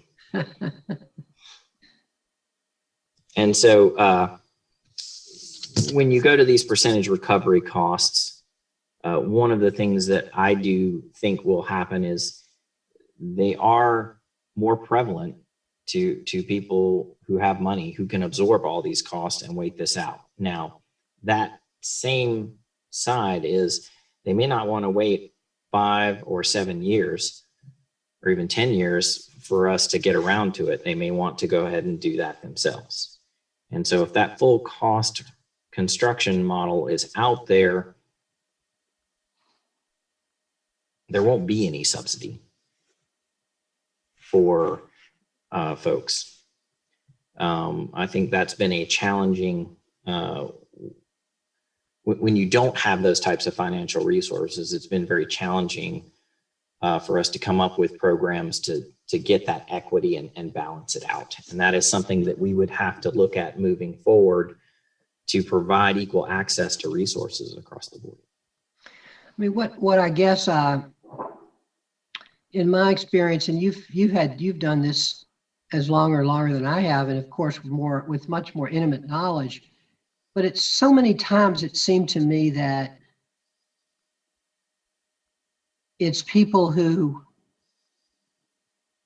have the means who've been able to access the system in this particular realm. And I think what you've got in option 2 improves that, but I don't know for me that it quite does the job, in the sense that I still think people will be able to, you know, as you say, if they have the means, they're going to be able to do it. And if they don't, they're not. And so anyway, I've said enough for a while, but I'd love to hear my colleagues' thoughts, and appreciate your thoughtful answers, Mr. Joyner. Anybody? Mayor Pro Tem and then Councilmember Middleton. Thank you, Mr. Mayor. Yeah, I was just thinking about, like, I feel like the 2 big problems we've had with this process are, number one, ending up having to pay large amounts of money out of the general fund because costs have gone up and there hasn't been a way to assess people for any increases. And then the other problem has been like a lack of understanding from residents about what they're getting into with the process, that starting the petition does not mean that the road is going to get built, that they kind of come to us with this expectation that because they've had a petition or because they've gone at some, partially through the process, that they are, that this is definitely going to happen. And so we are then put in this weird position of, well, that's not exactly what we meant, but then there's this, tension. So I feel like the full cost recovery piece, it resolves that first question of like, okay, we have a plan for our general fund CIP money. We want to make sure that we are following that plan and not allow people who have more resources to, to engage in this process to jump the line, because we've decided that this is going to be the order in which we're going to do things. And we've considered equity and we've considered urgency and all these questions. But I don't know that we resolve the problem of the information, because it's still like people who do the petition process, even under full cost recovery, we may decide it's not going to happen because we don't have the resources, or that people not knowing that it's going to take 5 to 7 years from when you start the process. They expect that they can fill out a form and just get the improvements now. So I'm wondering what you're thinking, Mr. Joyner, about ways we might be able to improve in general, like our communication with residents about their expectations in this process, so that we're not put in this, awkward position of having to tell people no, when really it's always been no, but they've thought for the last 5 years they were definitely going to get a water line or a sewer line or, something. Yeah, we, generally speaking, we when we meet with the residents and have a sufficient petition, we talk to the property owners and we explain to them about the timelines. However, I agree with you, that is something that is difficult to convey. They look at the size of the city of Durham budget, and at first glance, with just sort of a macro vision, of how much money the city of Durham spends every year for its type of resources and stuff, it seems obvious to the average person that sure, you can fit a small improvement in that, not knowing all the pieces that make up that total budget. And that's a very complex problem to explain and get the average person who's really worried, I just need a water line. And I need to focus on the rest of my life. This is a small portion. So that is a very difficult concept to explain. It is possible that you may help by providing a timeline. Other municipalities do exercise timelines for these types of improvements. So they will basically say, this improvement, if you petition, here's what your costs are, and it will be done by X period of time.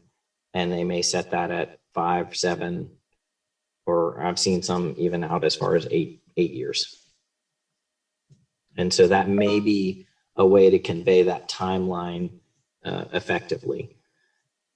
The difficulty in that still being is we have to project what's going to happen city budget wise 8 years into the future, which is a very difficult prospect for us.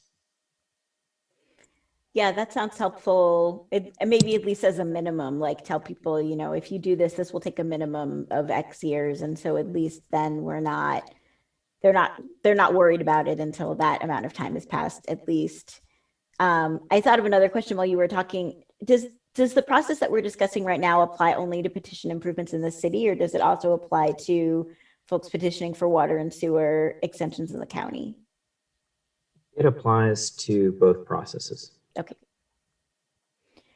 Thank you. Yeah, I mean, it's hard. You know, I think we just need to find ways to make sure that people understand that it's not guaranteed. Because when they come to us thinking it is guaranteed, it's just hard. Thank you. Just to be under the current system, we actually have 2 different rate models, one for inside the city limits and one for outside the city limits, just to let you know, so that they are paying a different price outside, which is a little bit closer to that full construction cost. Unless we have a major increase like we did with the last few. With the NCDOT, that right. was a significant cost increase for those projects. Thank you, Mr. Joyner. Thank you, Mr. Mayor.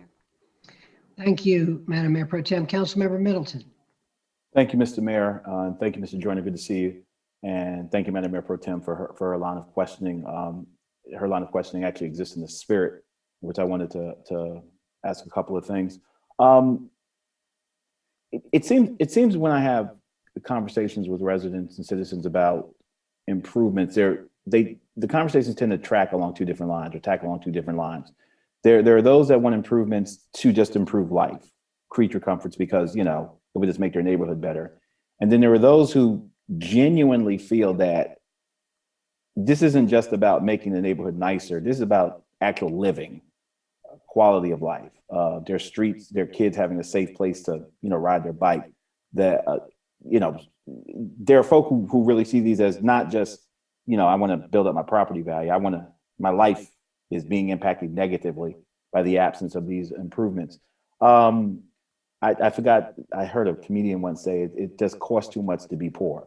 It's because, you know, late fees, then if you live on a bumpy street, you break your axle in your car, now you got to repair the car that you had to put gas in, had to find money to put gas in, and it just compounds. So my first question is there a point at which a determination is made if a petition comes forward that this really doesn't belong in a petition category, this belongs in an emergency response from your government, that this is actually life-threatening, this is actually something that is beneath the dignity of this person or human being, that we should be doing this anyway? Is there a point where that determination is made, or some type of switch that goes off when in this petition process when we see those type of petitions? And absolutely, sir. When we see these types of improvements come up, which you refer to as life-saving, you know, failed septic systems, people who are basically going to be evicted if they don't have a working septic or water system, or their drinking water is contaminated or poisoned. We have, under the city rules, inside city limits only, what we refer to as Enabling Act legislation. And if a resident were to bring that problem forward, we actually steer them away from the petition process and into the Enabling Act authority. And typically we bring that forward on the resident's behalf directly to the city manager's office and work through the city manager's office and have them interact directly with council members for that types of thing. Couple of examples that didn't require Enabling Act authority, but would have had there not been a secondary group behind it. We have had, over the last 7 years, there have been 3 what we refer to as contaminant spills on existing, there was a breach of an unknown storage tank in each of these cases that I'm thinking of. And the Army Corps of Engineers had spotted these, and they were potential for Superfund sites. And so they came in and they excavated the soil on private property and then extended water lines and hooked a couple of residents up to them. And that was all paid for at the state level. And then had that happened without the state behind them, we would have brought that directly to council and recommended all speed ahead. Hiring a consultant, jumping in front of CIP lines and things like that for health and public safety reasons. Gotcha. So there absolutely is a process for that. And we would completely steer a resident or even business owner away from any type of petition process and head immediately to look at Enabling Act. I appreciate that. And let me make it a little more nuanced. I mean, I appreciate the graphic examples of sewage, contaminants or sewage waste. If a resident argued that the absence of a sidewalk has their kids walking in streets and kids have been hit by cars because of the absence of a sidewalk, a little more nuanced example like that, would that cross the threshold of enabling if they could demonstrate that people had actually lost their lives in the past because of the absence of a sidewalk? Yes, sir. That would absolutely be considered under public safety. And part of the Durham Walks prioritization, when that plan was brought forth a number of years ago, took a look at accidents and things of that nature, particularly around school areas, and increased that priority to get that stuff done. But absolutely, that would trigger Enabling Act. I see a flag officer has turned his video on. Bo, did you want to add? Bo Ferguson, Deputy City Manager. So Rob's answer is absolutely correct, but I did want to elaborate that I think we do very intentionally have other efforts underway to try and address some of those needs. So I think as a government, we sort of take it as our primary responsibility to find and understand those types of circumstances. So as Rob discussed, when we had the Durham Walks plan, it was an effort to find both where there was going to be, high pedestrian traffic, but also safety concerns that really needed to be addressed. And then I know Marvin added in the comments, we recently have developed and council has approved dirt street paving program to go back and pave all remaining unpaved streets. So I think, through our racial equity lens, that we're looking at infrastructure in general, but then specifically whenever there are significant deficiencies in the infrastructure, I think our intent is to try and capture that with sort of citywide programs that make sure that no infrastructure is falling to a level where it's unsafe, which would then allow for petition projects and the council's desires on petition projects to really treat these, hopefully that these would only be projects where it is more amenity driven or quality of life for the residents, but that no one has to worry about there not being an outlet for a true safety concern or a true safety priority. That's good to hear. And to the Mayor Pro Tem's point about this communication and information, there's just a lot of residents that don't either know that or feel that way. Obviously, and you already know this, when it comes to us addressing infrastructure needs in certain neighborhoods. Let me ask a specific question about the $35 per linear foot rate. If in the Walks plan, as a resident, if I were a resident applying for this, should I read that as if it's already in the walk plan, then that implies that it's going to be, we're going to get to it eventually anyway. But does that $35 per linear foot rate imply that I could somehow get it moved up in the walks plan? If it's already in the walks plan, and you understand my question? Absolutely, and that is exactly what that implies. If you want to move your item up, that $35 a linear foot would essentially subsidize the city's cost in that walks plan to move that up. And so in a lot of cases, if the sidewalk is a normal sidewalk, not a very difficult sidewalk to construct, that $35 a linear foot could be almost all of that cost to move ahead. Right, and for me, that's in tension with the already built-in timetable we have in our CIP plan. I think this was alluded to earlier, and I just guess from the equity point of view, if we took Durham at face value now and just tried to apply our CIP and these options to Durham right now, without any consideration of the inequities already built into the built environment in Durham, that some of the Durham we deal with now is reflective of historical systemic inequities.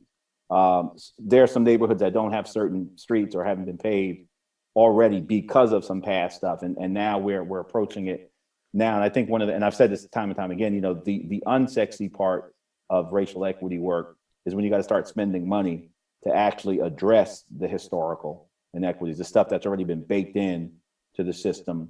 And you can't really treat it as if we're all starting at the same point, starting at the same place. And I'm not saying that Durham does it, because Durham is very sensitive to racial equity work. I guess I'm, although not perfect, the subsidy part, the option of the city partly subsidizing is an imperfect and kind of halting groping towards, I think, a more equitable position. Because if you can literally move your project up, if you have the wherewithal to pay $35 a linear foot, I think that's part of what we're talking about when it comes to equity. And if you've already got accumulated wealth historically and resources, the ability to do that based upon resources that came from a system that, you know, it perpetuates what we're trying to remedy.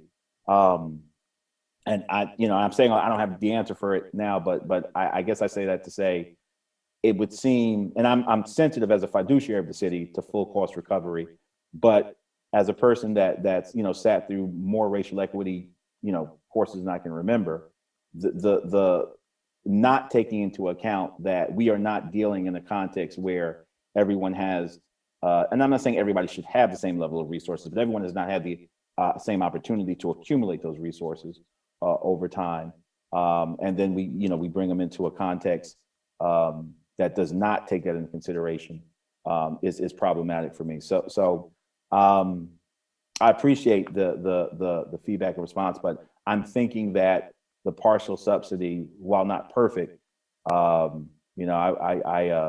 think that's probably more reflective from an equity point of view, if not more so the fiduciary part is more palatable to me, I guess. So thank you for the answers, and thank you, Mr. Mayor, for the opportunity.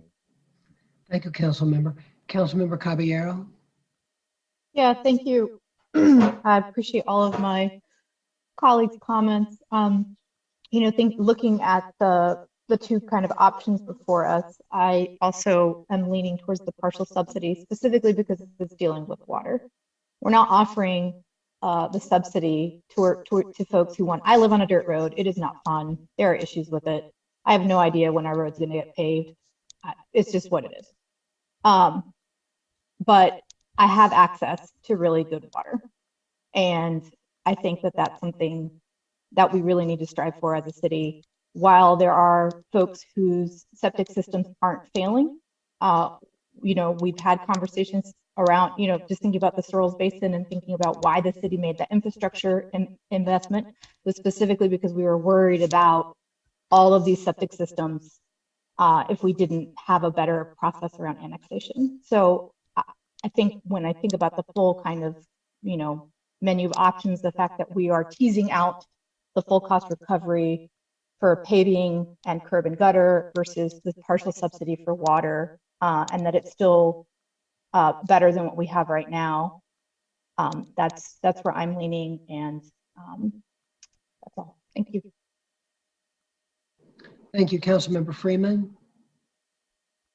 Thank you. I just wanted to just follow up on a comment, the comment around the jump in the line. If someone could explain a little bit to me, because I know I served on a CIP committee prior to serving on council. And I know from what my understanding was, is those projects were added to the end of the list. And so I'm just trying to make sure I understand it correctly. Is there a way to jump the line? Are you saying just because they pay the $35 per linear foot that they move up the project list, or do they stay where they are and they still move along with the rest of the projects? So essentially with the petition process, that is outside of the Durham Walks plan. It's a completely separate process. So jumping the line, maybe not as the correct term, but essentially when you get a full completed petition, that's brought in front of council. And then council can choose to allow that to go forward as a CIP project, knowing that they're going to be getting a significant amount of funding from the applicant, potentially. Now, those costs would also be represented that if it's a difficult project to construct, that $35 a linear foot might not cover a significant portion. And that would be something that we would want to bring to the attention of council as it comes forward, because you're moving up in the line, but it's really because you're putting that dollar figure out there to subsidize that cost. But in terms of actually jumping in front of the line to be added to that construction cost of other projects, that is a council decision. It's not automatic.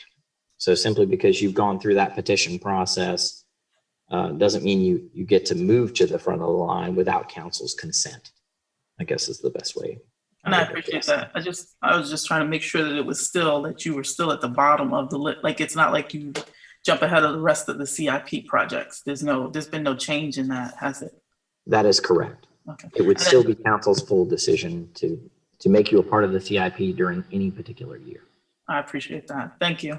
And just to note, I appreciate Councilmember Middleton spelling out where I was kind of lining up and the comments, and acknowledging that I think option 2 is probably the best way forward, acknowledging that there's no one without resources who is going to apply to this petition process.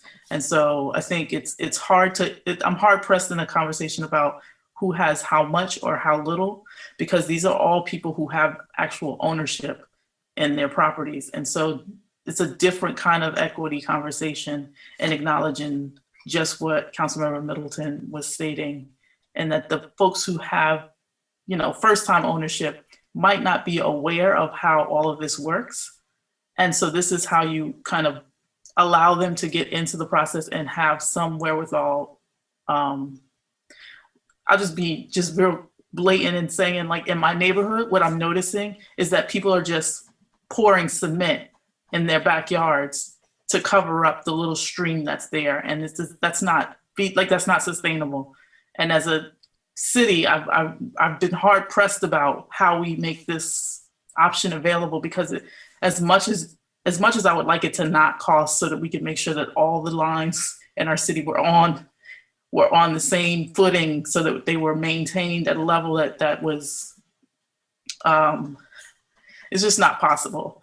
But I think this is the option 2 does give a remedy so that some of this can be addressed, because I'm noting like 3 or 4 different houses that have gone up, and then they've just been sold.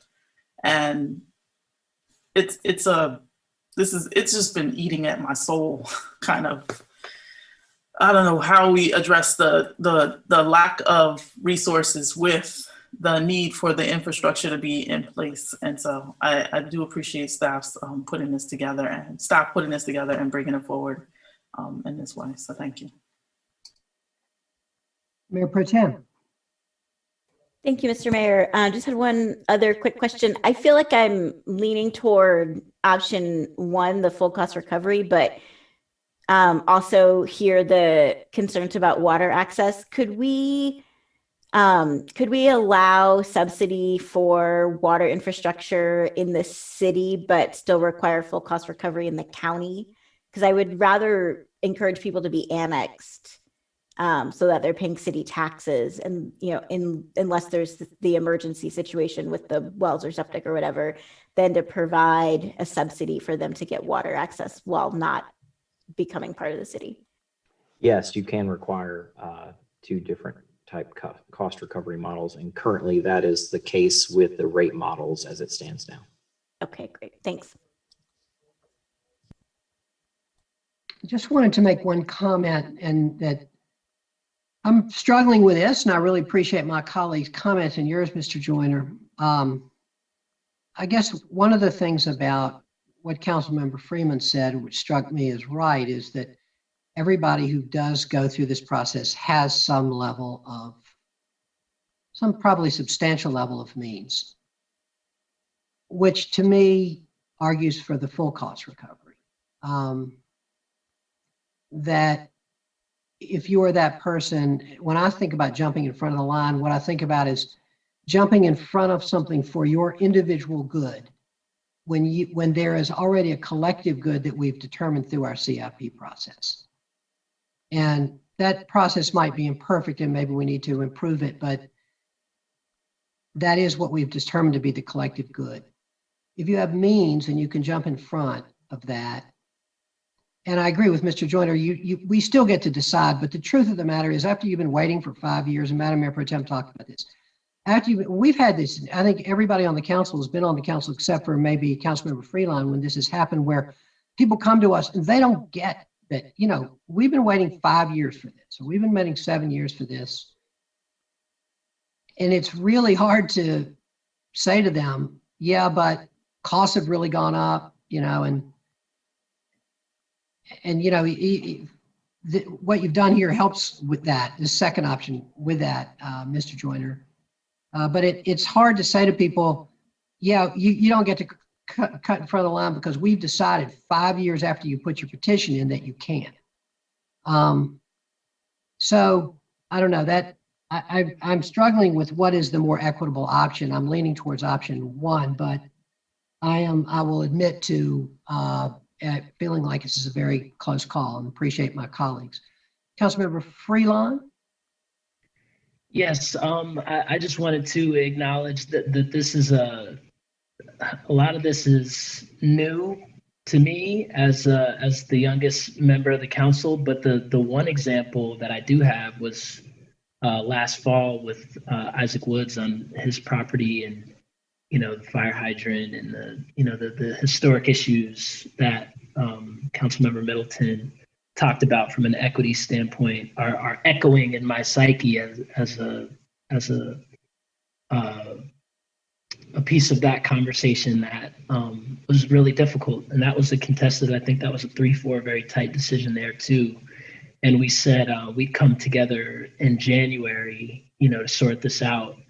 And I'm leaning towards option two for the little bit of the imperfect equity that Councilmember Middleton was kind of speaking towards. But it's also it's like a crash course. I've talked about this a few times. I remember Charlie mentioning he often feels like these conversations and concepts and decisions that have such big implications and are really complicated to wrap your mind around. But I'm leaning towards option two. Councilmember Middleton. Thank you, Mr. Mayor, and I thank all my colleagues for providing further nuance to deliberations. I did want to follow up on a very direct question Councilor Freeland asked to you, Robert, about the order, and you said that it still would be up to the council to place someone in CIP. But let me ask you, if I bring a petition and you tell me that it's in the Durham Walks plan, what is the inducement for me to pay $35 per linear foot unless I'm going to get something for, if I can get it paid fully because it's already in the plan, why would I pay that $35 unless I'm expecting it to be prioritized or moved up in the queue, so to speak? Doesn't that imply that something's going to happen out of the quote unquote ordinary if you're willing to pay the $35 per linear foot? Isn't that implied? Yes, sir, I believe it is. And that is a request that the homeowner hopes to make of council. And essentially they're saying, we know this is in the Durham Walks plan. We feel like we need this now. And in order to,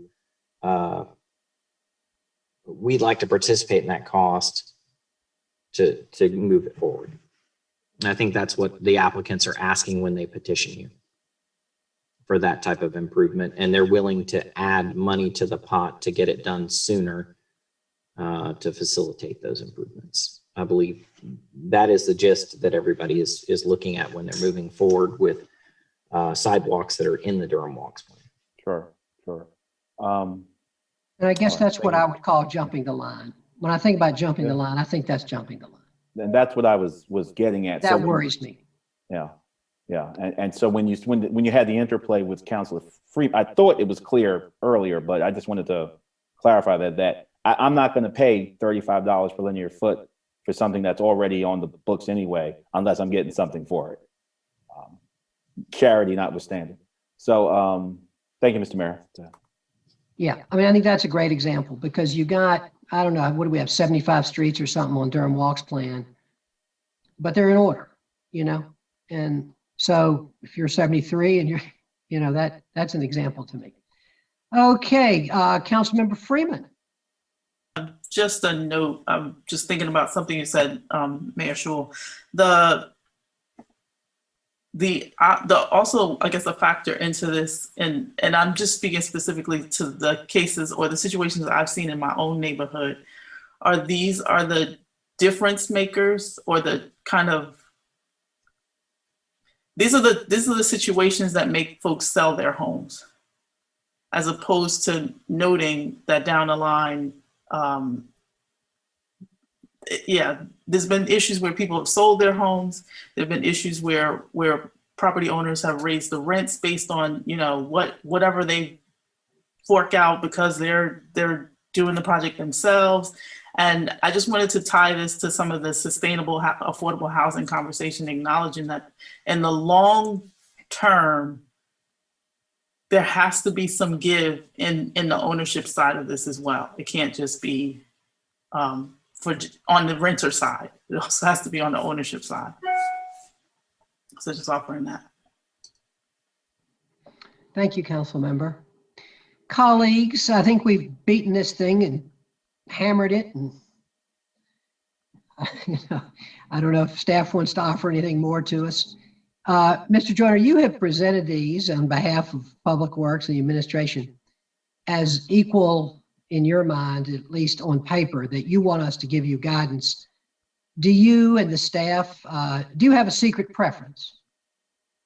Are you actually presenting these to us as, you know, they're both equally good in your mind, or do you have a preference, or do you might, I don't know if you want Ms. Tasha Johnson or Mr. Williams to, I see Mr. Williams, I see Mr. Ferguson, both. So whoever would like to answer that question. It would be influential with us if you had a preference, I will say that. Let me defer to Marvin. I'll let Marvin speak for the department. Good afternoon, Mr. Mayor, Madam Mayor Pro Tem, members of council. We actually don't have a preference. The only thing we're really looking for today is some type of clear policy direction so that we can move forward. Notify the residents on Ardmore in particular, because we have been receiving emails from them, but the other residents who have had petitions in the process or who have expressed interest in submitting some type of infrastructure petition so that we can tell them going forward, this will be the city's new process, and also lay out the expectations that if the petition is accepted, there may be a significant timeline or a gap in time before the project is actually constructed. It all depends on the city's financial situation and the CIP process. So no preference from us, just policy direction is what we're looking for today. Okay. Thank you. That was very helpful. Colleagues, unless there's more comment, which would be fine, I think we're probably ready to at least give a straw vote to our staff so that they can know what the policy direction is. And I think we've just got a close call here. Councilmember Reese. Thank you, Mr. Mayor. I appreciate the opportunity to share a couple of thoughts. I guess also want to express gratitude to my colleagues who've spoken before me. I know that's somewhat unusual for this council because I like to run my mouth and raise my hand. But occasionally, I would say more often in my recent time than in my early time on the council, I find it extraordinarily helpful to listen to kind of the full range of thought and help me figure out what the heck I think about a very complicated issue like this. I think I'm sort of approaching this from a very different perspective. And when I visited my mom out in Bend, Oregon, about a year and a half ago, I was amazed to see how many streets had sidewalks. And I remarked upon this to my mother and said, Mom, I'm really surprised that so many of the streets around here, the neighborhoods here have sidewalks, both sides of the street, curb and gutter, full on. It's amazing. And she looked at me and said, but we're in the city limits. I think about that sometimes, Mr. Mayor, when we have these conversations about how we're going to create these kinds of amenities for our neighbors. And in my mind, the calculus is just a little bit different. I think our city is better the more of these facilities we can build out. The more homes in Durham that are located within the city that are on city water, the better our city is for our neighbors, for ourselves. The more streets in Durham that are paved, that have sidewalks, the better it is for the folks that live there and for the rest of us. And as between full cost recovery and a subsidized version, we get more of these amenities if we subsidize it, the city. And so on that basis, I prefer option 2. And that's where I am. Thank you. Thank you, council member. All right. Anybody else? Okay. Shall I ask for the thumbs, you guys? Okay, or for the vote? We'll take a straw vote, and I'll say everybody that supports option 1, please raise your hand. Everybody that supports option 2, please raise your hand. Can I throw in my option 2 caveat though, which is that only in the city limits that we would subsidize? Yes, you can. How do you feel about that, staff?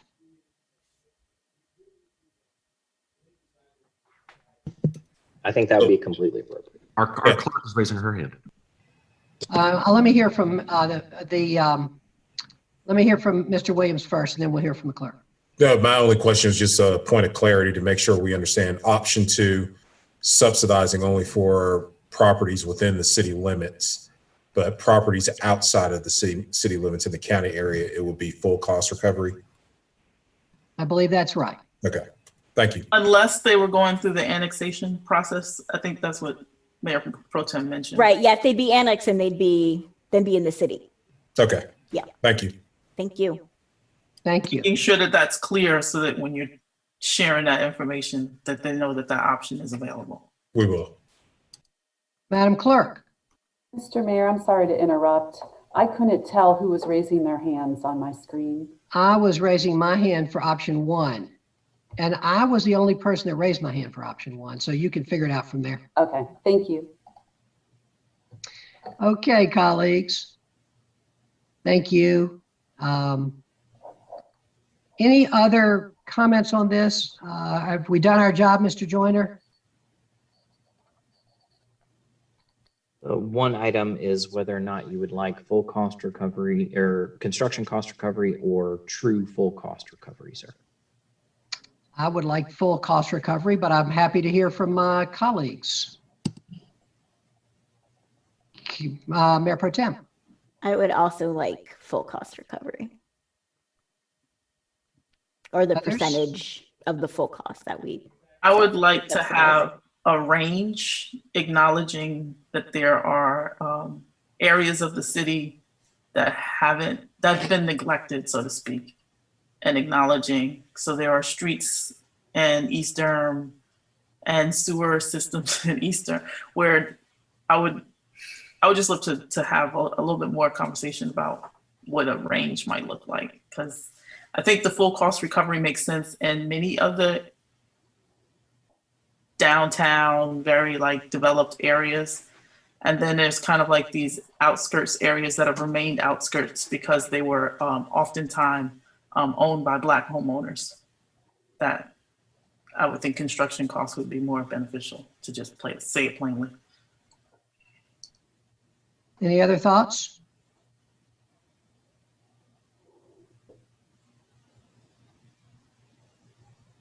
Okay, so the question in front of us then is,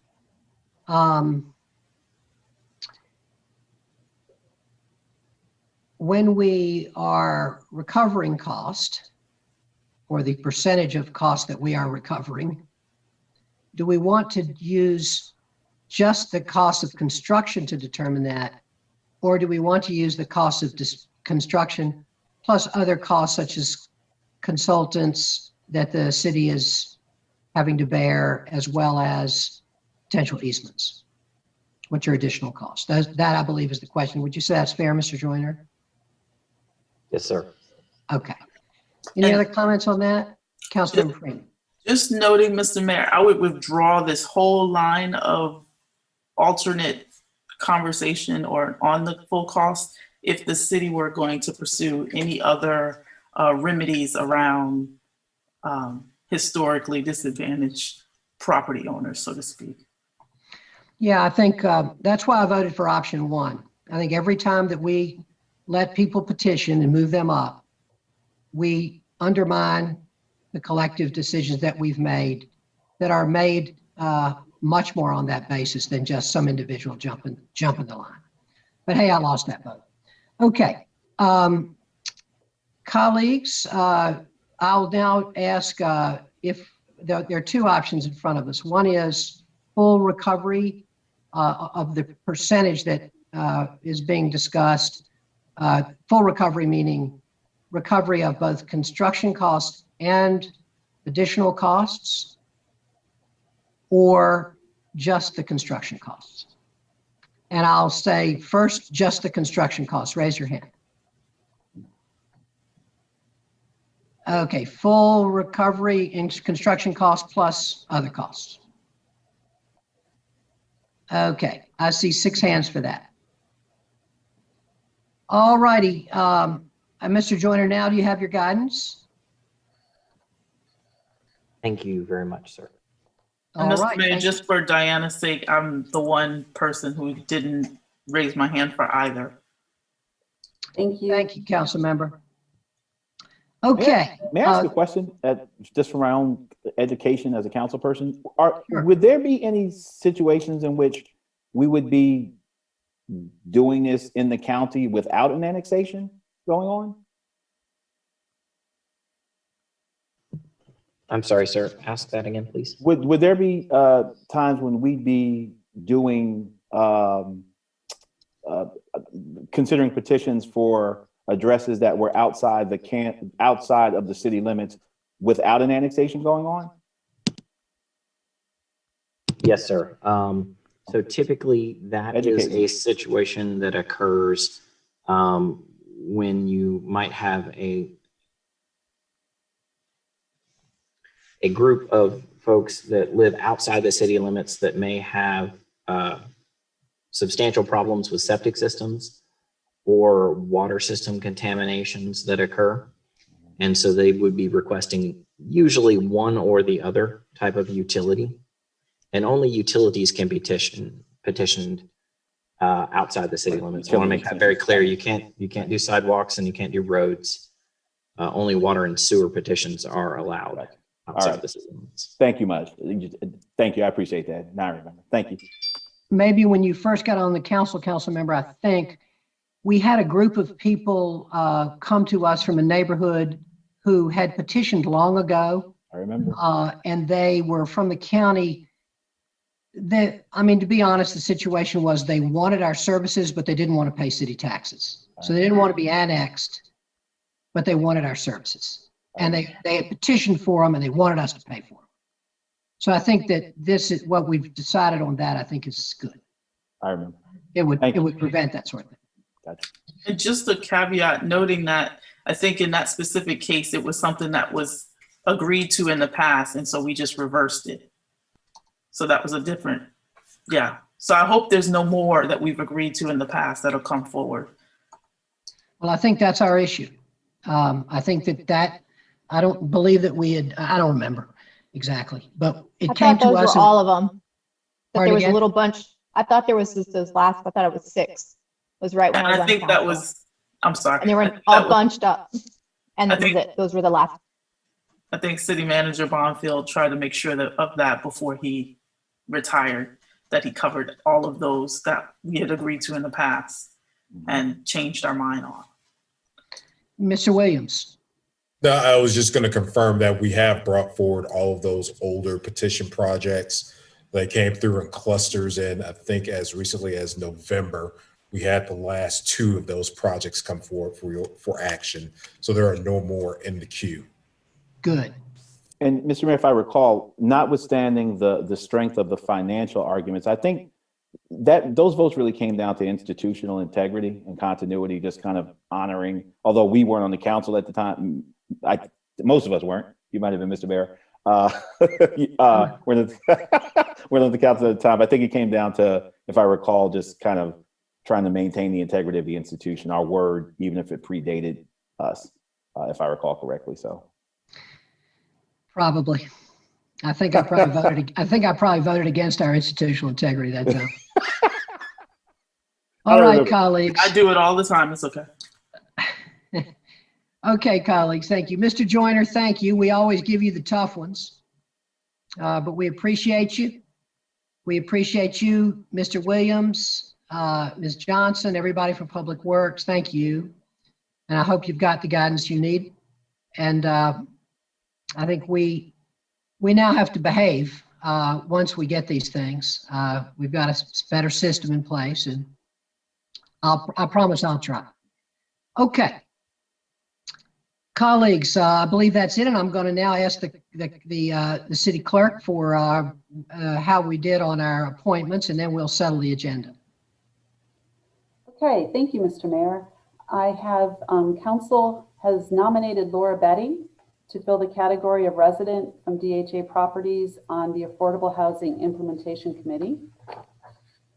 Shakira R. Campbell has been nominated to fill the at-large vacancy on the Durham Open Space and Trails Commission.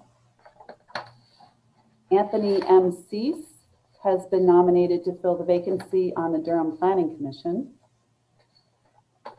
And there is not consensus on the nomination for the Housing Appeals Board. 3 members have selected Chanel Chambers. 2 members selected Tammy Hood, and then 1 member selected Brittany Bogle, and 1 for Tyler Lester. Thank you, Madam Clerk. Colleagues, is anyone who did not vote for Ms. Chambers willing to change their vote for Ms. Chambers? I would, Mr. Mayor. Okay, thank you. That would give 4 votes to Ms. Chambers, Madam Clerk. Thank you very much, and that's the end of my report. Thank you, Madam Clerk. Madam Manager, shall we settle? Yes, we are ready to settle the agenda. For consent, we have items 1 through 5, items 7 through 9, item 11 and 12, and items 14 through 16. And for GBA public hearings, we have items 17 through 20. Great.